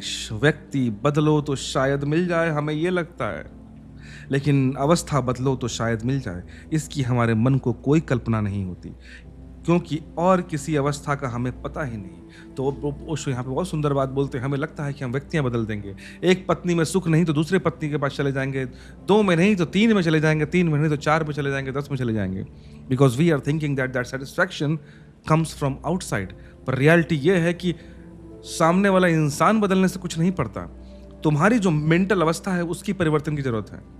तुम्हारी वो लायक, तुम्हारी वो क्षमता आनी चाहिए कि वो सेटिस्फैक्शन तुम खुद खोज पाओ, पर तुम वही नहीं कर पा रहे हो। तुम्हारे पास वही आइडिया नहीं है, उसका कोई बोध ही नहीं है कि इसके अलावा भी कोई दूसरी कंडीशन हो सकती है क्या, मेंटल स्टेट, उसका तुम्हें आइडिया ही नहीं है। इसलिए वासना के जगत में यात्रा करने से पहले ब्रह्मचर्य का अनुभव अनिवार्य है, अन्यथा वासना मरने तक, कब्र तक नहीं छोड़ेगी पीछा, क्योंकि तुलना का कोई उपाय ही नहीं है। और ब्रह्मचर्य के सुख को, शांति को, आनंद को जिसने जाना, ब्रह्मचर्य की शक्ति को, ब्रह्मचर्य की ऊर्जा को, ब्रह्मचर्य के आह्लाद को जिसने जाना, ब्रह्मचर्य जिनके प्राणों में नृत्य क्या संगीत बजा ब्रह्मचर्य का, उसके सामने जब वासना की दुनिया आएगी तो वह तौल सकेगा कि बहुत फीका है। फीका भी कहना बेकार है, उसमें कुछ स्वाद नहीं, अत्यंत साधारण, तब वह इसे कर्तव्य की भांति निभा पाएगा। ठीक है, जगत है, परमात्मा है, जीवन अक्रम है, ठीक है, वह पैदा किया गया है, वह किसी को पैदा करेगा। जीवन अक्रम है कि मैं भी इस काम क्रिया से ही पैदा हुआ, मुझे भी आगे पैदा करना पड़ेगा, ये जीवन का एक क्रम है, करना पड़ेगा, बस इतनी ही भावना रह जाएगी उसकी। लेकिन विक्षिप्त होकर काम वासना उसे पकड़ने वाली नहीं है, लेकिन वो काम वासना में पगलाएगा नहीं। आप देखना, आपने सपोज करो, आप बोलते हैं ना कि नहीं भाई मेरा मूवीज में बहुत अमेजिंग टेस्ट है, मैं हैंस जिमर का म्यूजिक सुनता हूँ, मैं अमेजिंग अमेजिंग मूवीज हॉलीवुड के देखता हूँ। आपका सपोज करो ये टेस्ट हो गया है अमेजिंग फिल्म देखने का, आपने सत्यजीत रे को देख रहे हो फिल्म के तौर पर, आपका एक पर्टिकुलर आपका मेंटल स्टेट शिफ्ट हो गया। अब वही कोई आ गया बॉलीवुड में एकदम सड़क छाप कोई फिल्म लेकर, आप बोलोगे ना क्या यार बकवास दिखा रहे हो तुम, इसमें रस नहीं है दोनों ही मूवीज, पर आपका मेंटल शिफ्ट हो चुका है। अब एक और आ गया कोई एकदम भोजपुरी फिल्म लेकर, तो बोलो क्या यार शिटी चीज तुम दिखा रहे हो मेरे को, पर तुम्हें बोल देगा मजबूरी है, होमवर्क है, करना पड़ेगा, तो कर रहे हो तुम उस नाम पे। तुम क्योंकि एज ए क्रिटिक तुम जॉब करते हो, तुम्हें क्रिटिक की तरह रिव्यू लिखना है, तुम्हें बस एक जॉब के लिए खाली करना पड़ रहा है, पर तुम्हें पता है कि तुम्हें उस भोजपुरी फिल्म में या सी ग्रेड मूवी जो आप देख रहे हो उसमें वो रस नहीं है, क्योंकि तुमने रस का पैमाना कहीं और रखा है, क्योंकि तुमने उस चीज़ को महसूस किया है, तुमको वो पता है कि वो चीज़ होती है। तो वही यहाँ बात है कि यहाँ पे जब मूवीज़ की बात हो रही है, तुम्हारे पास कंपैरिजन ना कोई चीज़ है, तुमने बेटर फिल्में देखी हुई है, यहाँ पे वही काम वासना के अगेंस्ट तुम्हारे पास कंपैरिजन ना कोई चीज़ है नहीं, दिक्कत ये हो रही है तुम्हारे पास। इसलिए इस देश ने शास्त्र कह सके कि जो व्यक्ति संतान के लिए संभोग में उतरता है वह यद्यपि पुराने अर्थ में ब्रह्मचारी नहीं रहा, लेकिन फिर भी वह ब्रह्मचारी। ये लाइन मैंने एक बार और पहले भी पॉडकास्ट में कहा है कि इंसान शादीशुदा होकर भी ब्रह्मचारी रहता है, रह सकता है। ये लाइन मैंने पहले भी बहुत पहले 6-7 एपिसोड पहले मैंने कहा था कि ऐसा नहीं कि ब्रह्मचर्य केवल विवाह न करना, संभोग न करना केवल वही है, विचारों का ब्रह्मचर्य तो होता ही है, लेकिन विवाह के उपरांत भी इंसान ब्रह्मचर्य रख सकता है। और ये हमारे शास्त्रों ने ही रास्ता दिया है, ये भी याद रखना। और एक बात सोच के देखो यार, हमारे शास्त्रों ने, हमारे पूर्वजों ने कितना ओपन माइंडेडली कितना चीज सोच के काम किया है, आप कभी सोच के देखे हैं? हमारे स्कूल में आज के डेट में ब्रह्मचर्य क्या होता है, बच्चों को क्यों रखना चाहिए, इस पे हम बात नहीं कर पाते हैं। एक टीचर हमें सिखा ही नहीं सकता क्लास 9-10 में कि हाँ भाई ब्रह्मचर्य क्या होता है। ये वो तो फॉर्मेलिटी के नाम पर बायोलॉजी में क्लास में टीचर पढ़ाते हैं, वो भी शर्मा के ऐसे समझाते हैं कि जैसे वैसे क्या रॉकेट क्या चीज हम कर रहे हैं। तो ब्रह्मचर्य का फायदा क्या है, ये तो हमें एजुकेशन सिस्टम में पढ़ाया नहीं जा रहा है। और जब तक बच्चे को मालूम पड़ता है कि बहुत चीजें खो गया है उसने, ये ज्ञान स्कूल सिस्टम तक उतरना जरूरी है कि टीचर शिक्षक जो भी है, कम से कम एक किताब होनी चाहिए जो इसके फायदे इसका नुकसान बताए बच्चों को मालूम तो पड़े। संतान के लिए जो काम संभोग में उतरता है वह ब्रह्मचारी है, यह इस देश के शास्त्र ने कहे। यह कह सके इसलिए कि काम वासना के लिए सीधा कोई काम वासना में नहीं उतरता। जो एक बार ब्रह्मचर्य को जान ले उसके लिए काम वासना सिर्फ कर्तव्य है, एक ड्यूटी है जिसे निभा देना और मुक्त हो जाना। 25 वर्ष के लिए बस। 50 वर्ष की उम्र में उसके बच्चे आश्रम से लौटने के योग्य होने लगेंगे। 50 वर्ष में उसके बच्चे आश्रम से लौटने के लिए योग्य होने लगेंगे। उसके बच्चे 25 वर्ष के होने के करीब आ चुके होंगे। किस तरह से सिस्टम एक चल रहा था। इस देश ने एक और गहरी बात खोजी, वह यह कि एक ही घर में बाप भी संभोग करे और बेटा भी संभोग करे। यह बहुत अनैतिक है भी, क्योंकि बाप भी फिर बचकाना है। बेटा शादी करके आ जाए, वह बच्चे पैदा करे, बाप भी बच्चे पैदा कर रहा है उसी घर में, बहुत शर्म की बात है। बेटा क्या सोचेगा? बाप चाइल्डिश है, बाप बचकाना है, प्रौढ़ नहीं हुआ, अभी तक वासना में काम में मुक्त नहीं हो पाया है। इसलिए इस मुल्क का एक ख्याल था कि जिस घर में बेटा विवाहित हो जाए उसी दिन बाप समझे कि वानप्रस्थ हो जाए, वो माँ समझे कि वानप्रस्थ हो गया। वानप्रस्थ का मतलब समझते हैं? जिसका मुंह जंगल की तरफ हो गया। अभी जंगल चले नहीं जाना, सिर्फ टुवर्ड्स द फॉरेस्ट हो गया। अभी सिर्फ मुंह हो गया है जंगल की तरफ, वानप्रस्थ। जंगल की तरफ प्रस्थान की तैयारी अब उसे कर लेनी चाहिए। अभी अगर वह जंगल चला जाए तो क्रम में बाधा पड़ेगी। बच्चे अभी ब्रह्मचर्य के आश्रम से घर लौट रहे हैं। इस बाप ने 25 साल में जिंदगी का जो अनुभव लिया है वह उन बच्चों को देना जरूरी है, अन्यथा वह अनुभव उन्हें कहां से मिलेगा? क्या सिस्टम है, समझ में आ रहा है? तो कि एक इंसान 25 वर्ष तक बच्चा रहा, फिर उसके बाद उसने वैवाहिक जीवन में गया 25 साल के बाद 26 से 50 के साथ। और देखो सब एक कॉन्सेप्ट है, समझना इस बात को। ये मत सोचना कि नहीं हम तो ऐसा नहीं कर पा रहे तो हम तो ये नहीं, ये एक कैटेगराइजेशन किया गया है। आप इसमें 2-4-5 साल आगे पीछे कर सकते हो, it's not a big deal. समय के अनुसार बहुत चीज़ें बदलती हैं। तो आपने फिर क्या किया कि हाँ 25 से 26 से लेकर आपने स्टार्ट किया, 50 की उम्र में तुम्हारा वैवाहिक जीवन है। उसके बाद जब आप 50 के हुए तो आपका जो बेटा होगा वो भी 25 साल का हो चुका रहेगा, क्योंकि तुमने विवाह 25 साल की उम्र में किया था, बच्चे पैदा किए 25-26 की उम्र में। तो अब आप 50 के जब आसपास पहुंच रहे तो आपका बेटा भी 24-25 का हो चुका होगा। उसका भी जीवन जो ब्रह्मचर्य का जीवन गुरुकुल का चल रहा था, उसका वापस लौटने का वक्त आ गया है।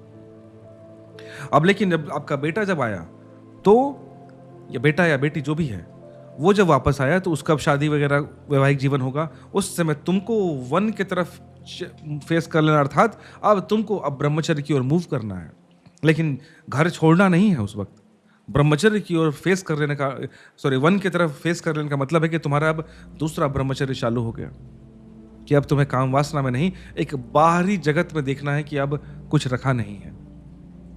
इस वक्त तुम्हें घर नहीं छोड़ना है, जैसा यहाँ पे बताया गया। क्यों? क्योंकि जो बच्चा आपका बेटा जो था वो 25 साल एक विद्यार्थी जीवन, ब्रह्मचर्य जीवन जी के आया है, पर आपने जो आपका जो तजुर्बा है वो भी तो उसको दोगे ना।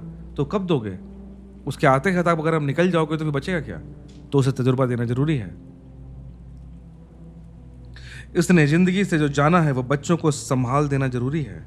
इसने जिंदगी से जो पाया है वो बच्चों को सौंप देना जरूरी है।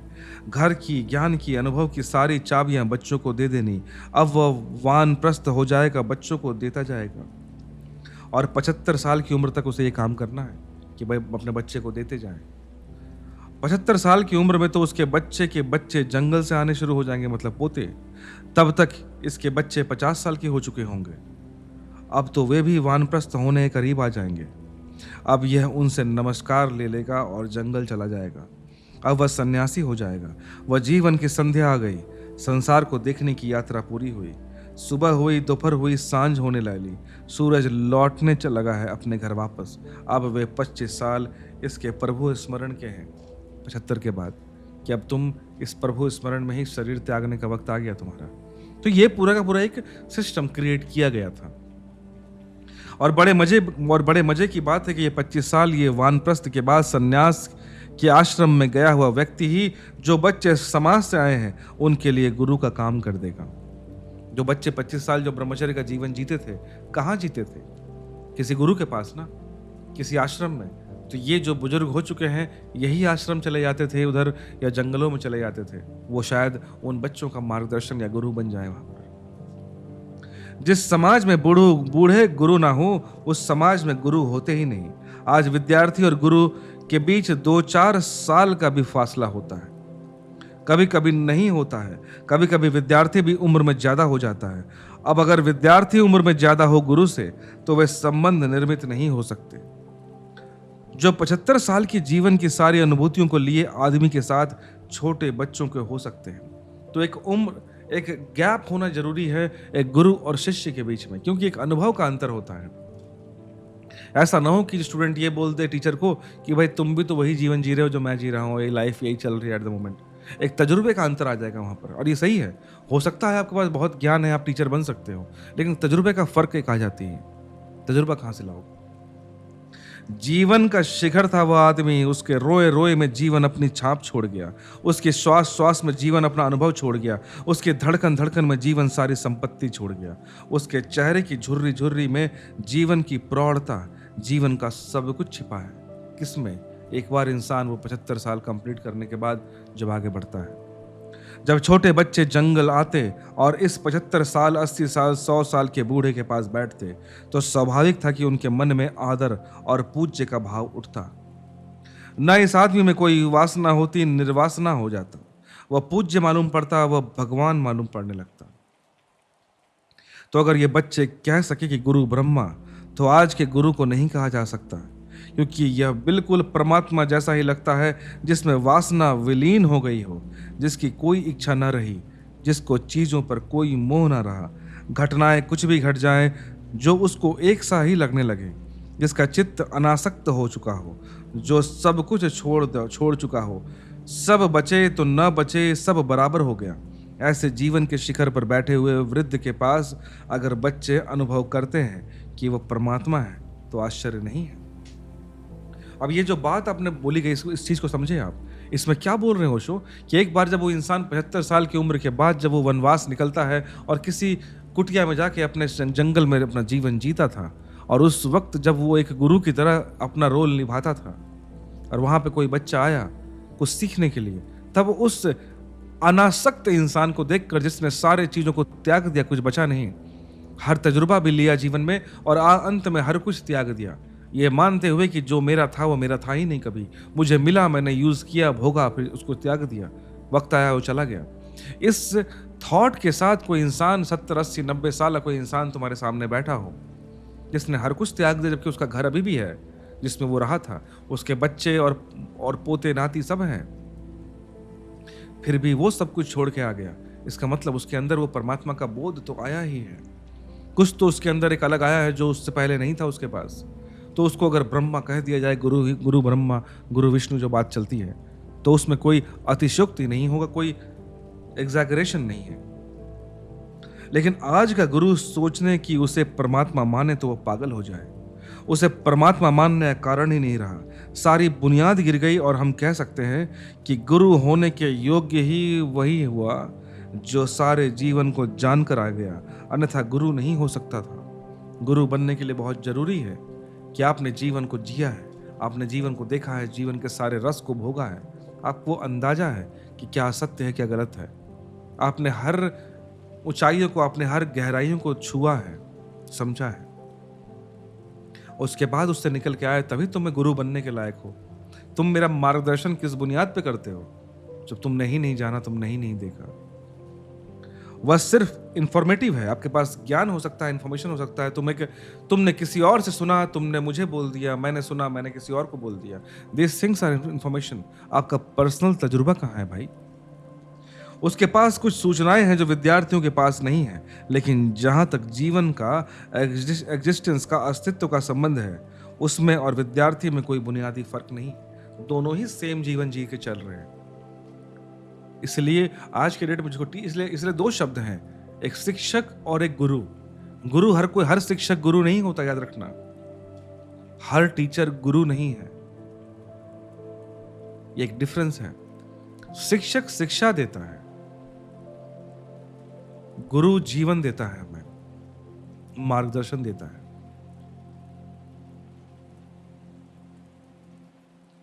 अक्सर ऐसा हो जाता है कि यूनिवर्सिटी में लड़के भी उसी लड़की को प्रेम करने लगते हैं और शिक्षक भी उसी लड़की को प्रेम करने लगता है। कॉम्पिटिटिव हो जाता है, एक ही लड़की के लिए स्पर्धा हो जाती है कक्षा में। तब इस बच्चे के मन में इस गुरु के प्रति कौन सा आदर हो सकता है? यह गुरु भी उसी पान की दुकान पर पान खाता है, यह लड़का भी उसी पान की दुकान पर पान खाता है। यह गुरु भी उसी फिल्म को देखता है, उसी के बगल में बैठकर उसका विद्यार्थी भी देखता है, और जब फिल्म में नंगा चित्र आता है तो गुरु की भी रीढ़ सीधी हो जाती है और लड़के की भी रीढ़ सीधी हो जाती है। इन दोनों के बीच कोई जीवनगत भेद नहीं है। लेकिन हमने सोचा यह था कि जब तक जीवनगत भेद ना हो तब तक गुरु शिष्य का संबंध निर्मित नहीं हो सकता। यह हमने सोचा था, हमने इसी बेसिस पे क्रिएट किया था ये सिस्टम। गुरु शिष्य का संबंध सिर्फ इंफॉर्मेटिव नहीं है, एग्जिस्टेंशियल है। जीवन में किस तरह तुमने किस गहराई में जिया है, इसके बेसिस पे गुरु शिष्य बनते हैं, ना कि तुम्हारे पास क्या इन्फॉर्मेशन, क्या नॉलेज आ गया उसको नहीं। मैं अब चैट जीपीटी को गुरु नहीं बना सकता अपना, उसके पास इन्फॉर्मेशन हो सकती है लेकिन मेरा गुरु नहीं बन सकती। और सिर्फ इस पृथ्वी के इस हिस्से पर ही हमने एग्जिस्टेंशियल, अस्तित्वगत भेद पैदा किया था कि गुरु होना चाहिए जीवन का अस्त और विद्यार्थी होना चाहिए जीवन का उदय। कि विद्यार्थी एक शुरुआत है इस जीवन का, एक साइकिल चल रही है ना। गुरु एक डूबता हुआ सूरज है, लेकिन उस सूरज ने सारी प्रक्रिया अपनी पूरी कर ली है, उगने से लेकर पूर्ण रूप से चमकने तक, और चमकने के बाद अंत में बुझने तक वो यात्रा कर चुका है। अब बस कहते हैं ना, जैसे कि एक दिया जो जलता है, दिया बुझ रहा है, एक मोमबत्ती कैंडल होती है ना, वो अंतिम कगार पे होती है, तो हम एक नया कैंडल निकालते हैं और बुझते हुए कैंडल से एक नए कैंडल को जलाते हैं ताकि ये लौ जलती रहे। और वो पुराना कैंडल जो बूढ़ा कैंडल हो चुका था, वो आखिरी वक्त तक वही गुरु बनता है कि मैं अपनी लौ तुम्हें समर्पित करता हूं, देता हूं। तो यही भाव उस सूरज के डूबने वाले गुरु और सूरज के निकलने वाले विद्यार्थी के बीच में संबंध था, कि वो एक ट्रांसफर था। इन दोनों के बीच 50, 60 साल, 70 साल का फासला, 60 साल का, 70 साल का अनुभव का फासला। और सिर्फ अनुभव ज्ञान नहीं देता, अनुभव वासनाओं से भी मुक्ति दिलाता है। और अनुभव वे सब क्षुद्रताएं जो कल बड़ी महत्वपूर्ण थी उनका अंत बन जाता है, और अनुभव कल तक के वे सब विकार जो क्रोध, काम, लोभ, उन सब से छुटकारा बन जाता है।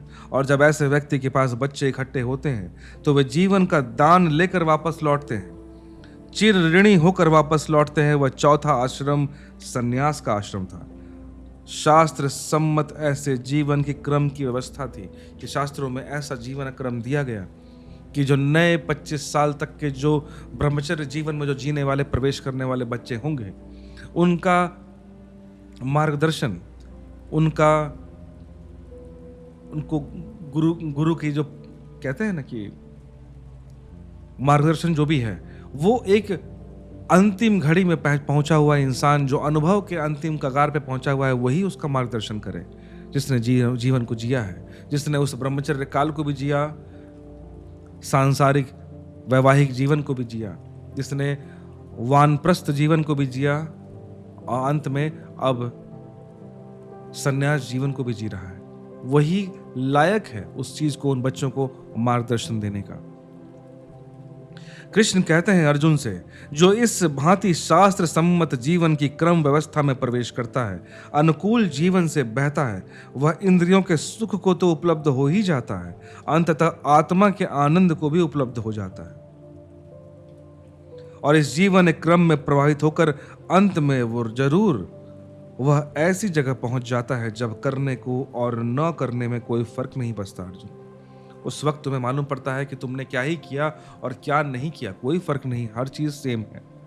और यह तभी होता है जब तुम उस सूरज की तरह उगते हो, चमकते हो और फिर एक दिन डूबने जाते हो। तुमने एक पृथ्वी को तुमने चारों ओर से देख लिया और तुमने जाना कि कुछ भी नहीं रखा, हर ओर से सब चीज सेम ही है।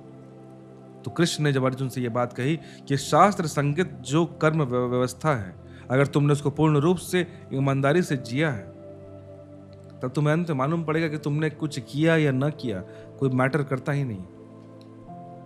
तुमने एक्चुअली कुछ भी नहीं किया और तुमने सब कुछ किया है। क्यों अर्जुन से कृष्ण ये कह रहे हैं? सवाल ये है, अर्जुन से वे ये कह रहे हैं कि अभी अभी तू उस जगह नहीं है जहां से तू संन्यास्त हो सके। जिस संन्यास की बात अर्जुन कहता है ना कृष्ण से कि माधव, मैं जाता हूं, मैं युद्ध नहीं करूंगा, मुझे जाना है और मैं यहां से जा रहा हूं, मैं संन्यास जीवन ले लूंगा चाहे जो करूंगा।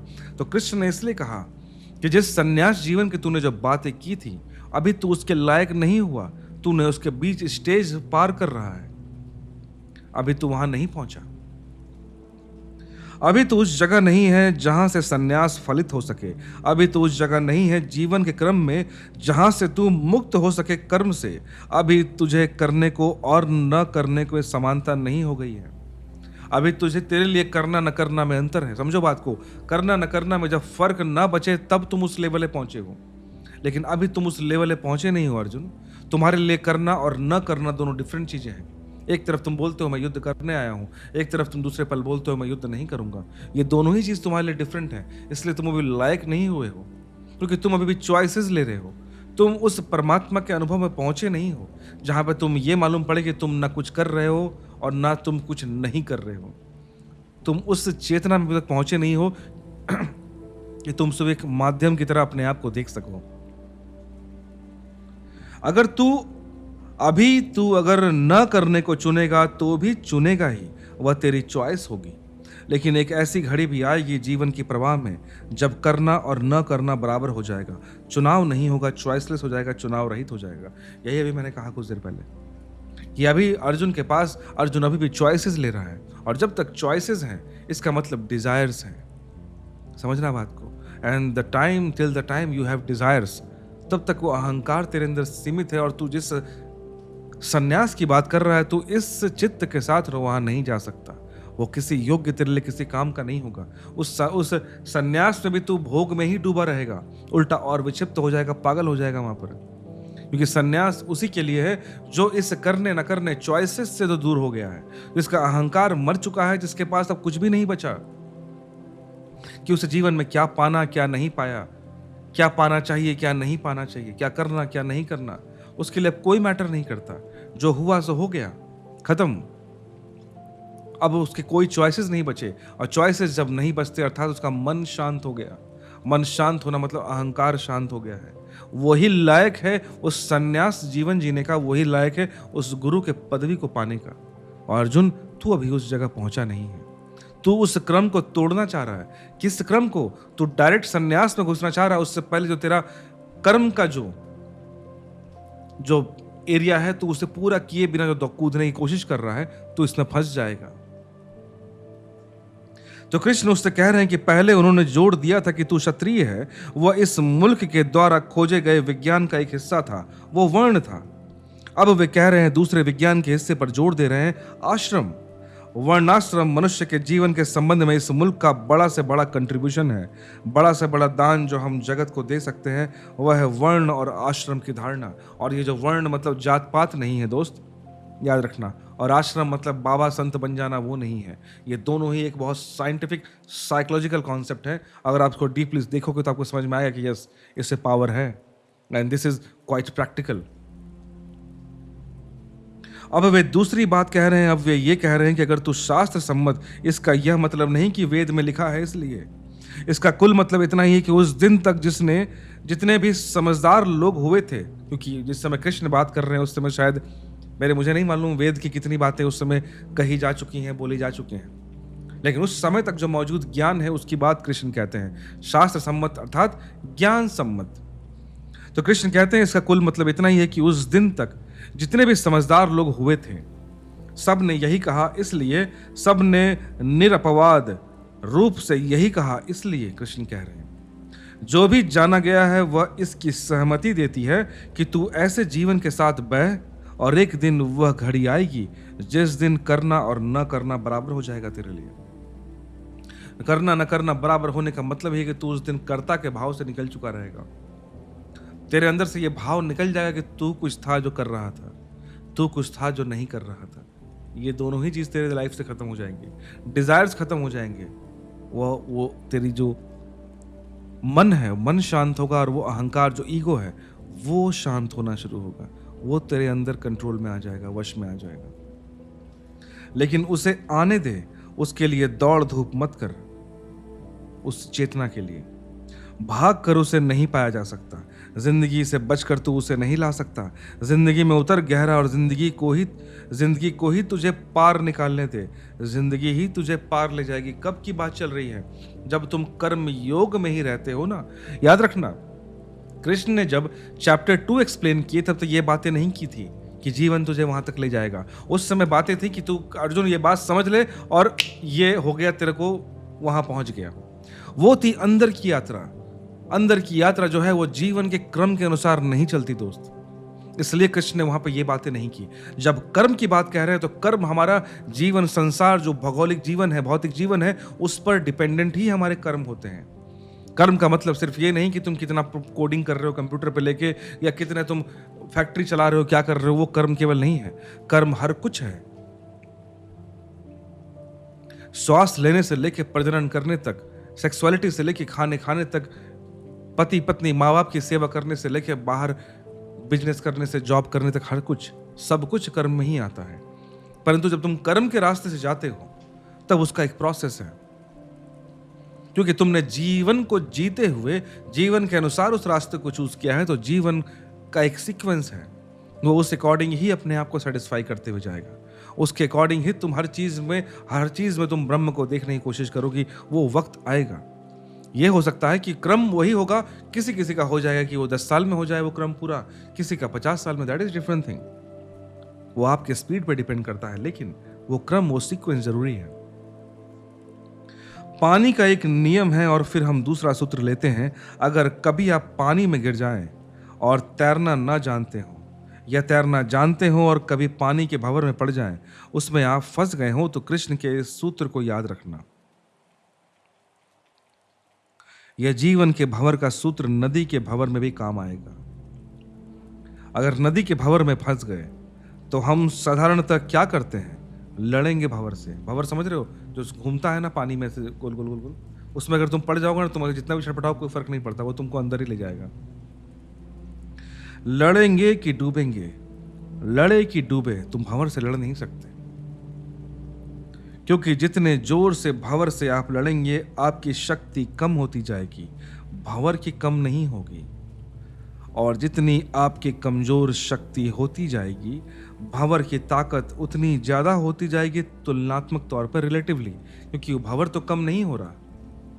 लेकिन तुम अगर उस पे हाथ-पैर ज़्यादा लड़ रहे हो, तुम्हारी शक्ति कम हो रही है, तो भँवर की शक्ति by default comparative to you वो शक्ति बढ़ रही है विद टाइम, जितना तुम लड़ रहे हो। और थोड़ी देर में आप थक जाओगे। भँवर अपनी ताकत में होगा, उतनी ही ताकत में जितना तब था स्टार्टिंग में, जब लड़ाई शुरू हुई थी। फिर वह आप कमज़ोर आदमी को निचोड़ के नीचे डुबा देगा।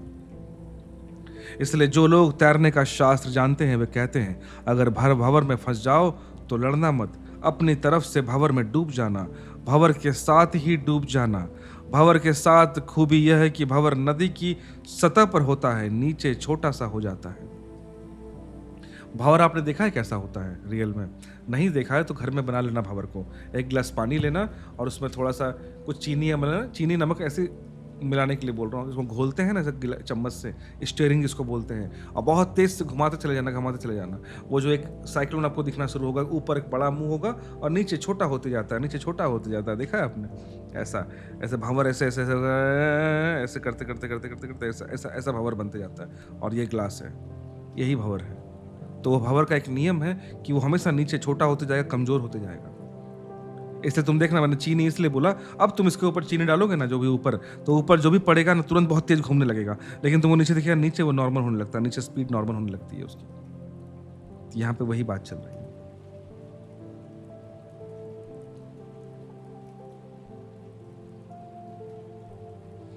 तो यहाँ पर बात वही कहे कि भंवर के साथ खूबी यह है कि भवी नदी की सतह पर बड़ा होता है और नीचे छोटा हो जाता है। उसके वर्तुल छोटे होते जाते हैं, नीचे उसका स्क्रू छोटा होते जाता है। नीचे ऊपर से निकलना बहुत मुश्किल है, लेकिन वह इतना छोटा होता है, उसके भीतर रहना मुश्किल है। आप एकदम बाहर हो जाते हो। इसलिए मैंने कहा ना कि अगर आप उससे लड़ोगे तो नहीं, लेकिन आप उसमें अपना सरेंडर कर दिया तो तुरंत आपको नीचे खींचेगा और आप कहीं और निकल जाओगे, फट से आप बच जाओगे, लेकिन लड़ोगे तो नहीं बच सकते उससे। और अगर लड़े तो बहुत मुश्किल, अगर नहीं लड़े, उसके साथ डूब गए तो खुद भंवर हो जाओगे, अपने आप बाहर आ जाएगा, खुद भंवर ही आपको बाहर फेंक देगा। जीवन का भंवर भी अगर हम उससे लड़ें तो उलझ जाएंगे। कृष्ण कहते हैं कि जीवन का, सृष्टि का जो क्रम है उसके साथ ही बह, जल्दी मत कर, जल्दी हो नहीं सकती, जल्दी मत कर, धैर्य के साथ बह, अपने आप वही घड़ी आ जाएगी। जीवन के समस्त कर्मों को करते हुए अपने को कर्ता भर मत मान लेना। वह घड़ी आ जाती है जिस दिन करना और न करना, हार और जीत, जीवन और मृत्यु, सुख और दुख सब बराबर हो जाते हैं। उसी वक्त तेरा वो संन्यास जीवन है। यहाँ पे जो ये लाइन बोली, जीवन के समस्त कर्मों को करते हुए अपने को कर्ता भर मत मान, बस वो घड़ी आ जाएगी तेरे लिए। अगर तूने अपने आप को करता एज ए डूअर, जिस दिन तुमने रिजेक्ट कर दिया ना कि मैं कर रहा हूं, उस दिन लिटरली बहुत चमत्कार होगा। वो चीज आप आज से ही इंप्लीमेंट कर सकते हो, जो भी आप कर रहे हो। मैं ये नहीं बोल रहा हूं कि 100% हम अपने आप में, अहंकार तो फिर भी है ना, कई जन्मों का अहंकार लेके हम चल रहे हैं, इतना ईजी नहीं है वो छोड़ेगा। लेकिन इसको चेष्टा करना, कि इसको कोशिश करनी चाहिए कि हम जो भी करते हैं ना लाइफ में, छोटी छोटी बहुत सारी चीज़ें हम करते हैं, दान दक्षिणा, ये वो, किसी की मदद, बस उसको कम से कम यहाँ से हम शुरुआत कर सकते हैं। जो मैंने कल भी कहा था, एक गाय को रोटी या जानवर, कुत्ता बिल्ली को रोटी खिलाने, बिस्कुट खिलाने से लेकर यहीं से शुरुआत कर देना। अगर हम सिर्फ अपने अंदर देखें, और ये बात देखो, सांख्य योग में भी श्री कृष्ण, ओशो ने एक बात समझाई थी कि जब हम जैसे किसी का छाता गिर गया, जो वाली कहानी है ना, छाता वाली कहानी, कि हमने कोई रास्ते में चल रहे हैं, बारिश हो रही है, कोई इंसान छाता लेके जा रहा था, उसका छाता मान देखिए फोल्डेड रखा हुआ था, छाता गिर गया, आप गए और उठा के दे दिए उसको, एक्सक्यूज मी आपका छाता गिर गया। ये इस वक्त भी ये मत सोचना कि तुमने किया, अपने आप को देखना उस वक्त, क्या तुम्हारे अंदर कोई अहंकार बलिष्ठ हुआ क्या उस वक्त, कि अरे भाई मैंने छाता दे दिया। या फिर तुम चाय की दुकान में बैठे हो, वहाँ कुत्ता कोई आया आपके पास, दुम हिलाते हुए, तुमने बिस्कुट लिया, बिस्कुट देना 5 रुपए का, पार्ले जी, और आपने खिला दिया इस अकड़ में कि मैंने खिलाया इस कुत्ते को। यहाँ पे 10 लोग और थे कि नहीं खिलाया, कोई एनिमल लवर नहीं है, देखो I am the animal lover, मैं ही हूं विष्णु का अवतार, कि मैंने किया।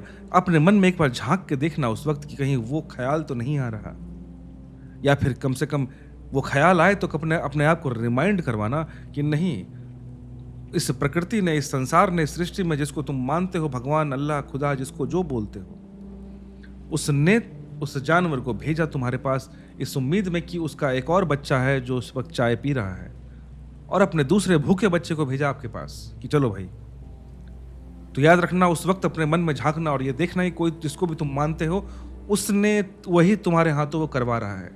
अब तुम बोलोगे कि पैसा मेरा लगा, मेरे दोस्त उसने ही तुझे वो लायक बनाया था कि तू वो 5 रुपए का बिस्कुट खरीद सके। ये भी याद रखना, ये मत सोचना कि पैसा तूने कमाया था, उसने ही वो लायक तुझे बनाया कि तू ये खर्च कर सके, इसलिए उसने उसको तेरे पास भेजा। उसे पता है कि मैंने इस इंसान को उस लायक बना के रखा है, मैंने ही इसे दिया है। ये मत सोचना कि तेरा पैसा तेरे पास तेरा है। वो श्रम करने की क्षमता, वो बुद्धि, वो कैपेसिटी, तुम यही करते हो ना, हम जो भी करते हैं हमें लगता है ना कि भाई मेरी बुद्धि, मेरा इंटेलिजेंस, मैं उसके पैसे से पैसा कमाता हूं। सवाल यह है कि वो बुद्धि क्षमता किसने दी तुझे? तो हर वक्त तुम्हें मालूम पड़ेगा, तुम गहराई में जाओ तो तुम्हारा कुछ भी नहीं है। वही भाव, संन्यास की भाव की बात यहाँ चल रही है। मुझे उम्मीद है कि आज का सेशन आपको अच्छा लगा हो।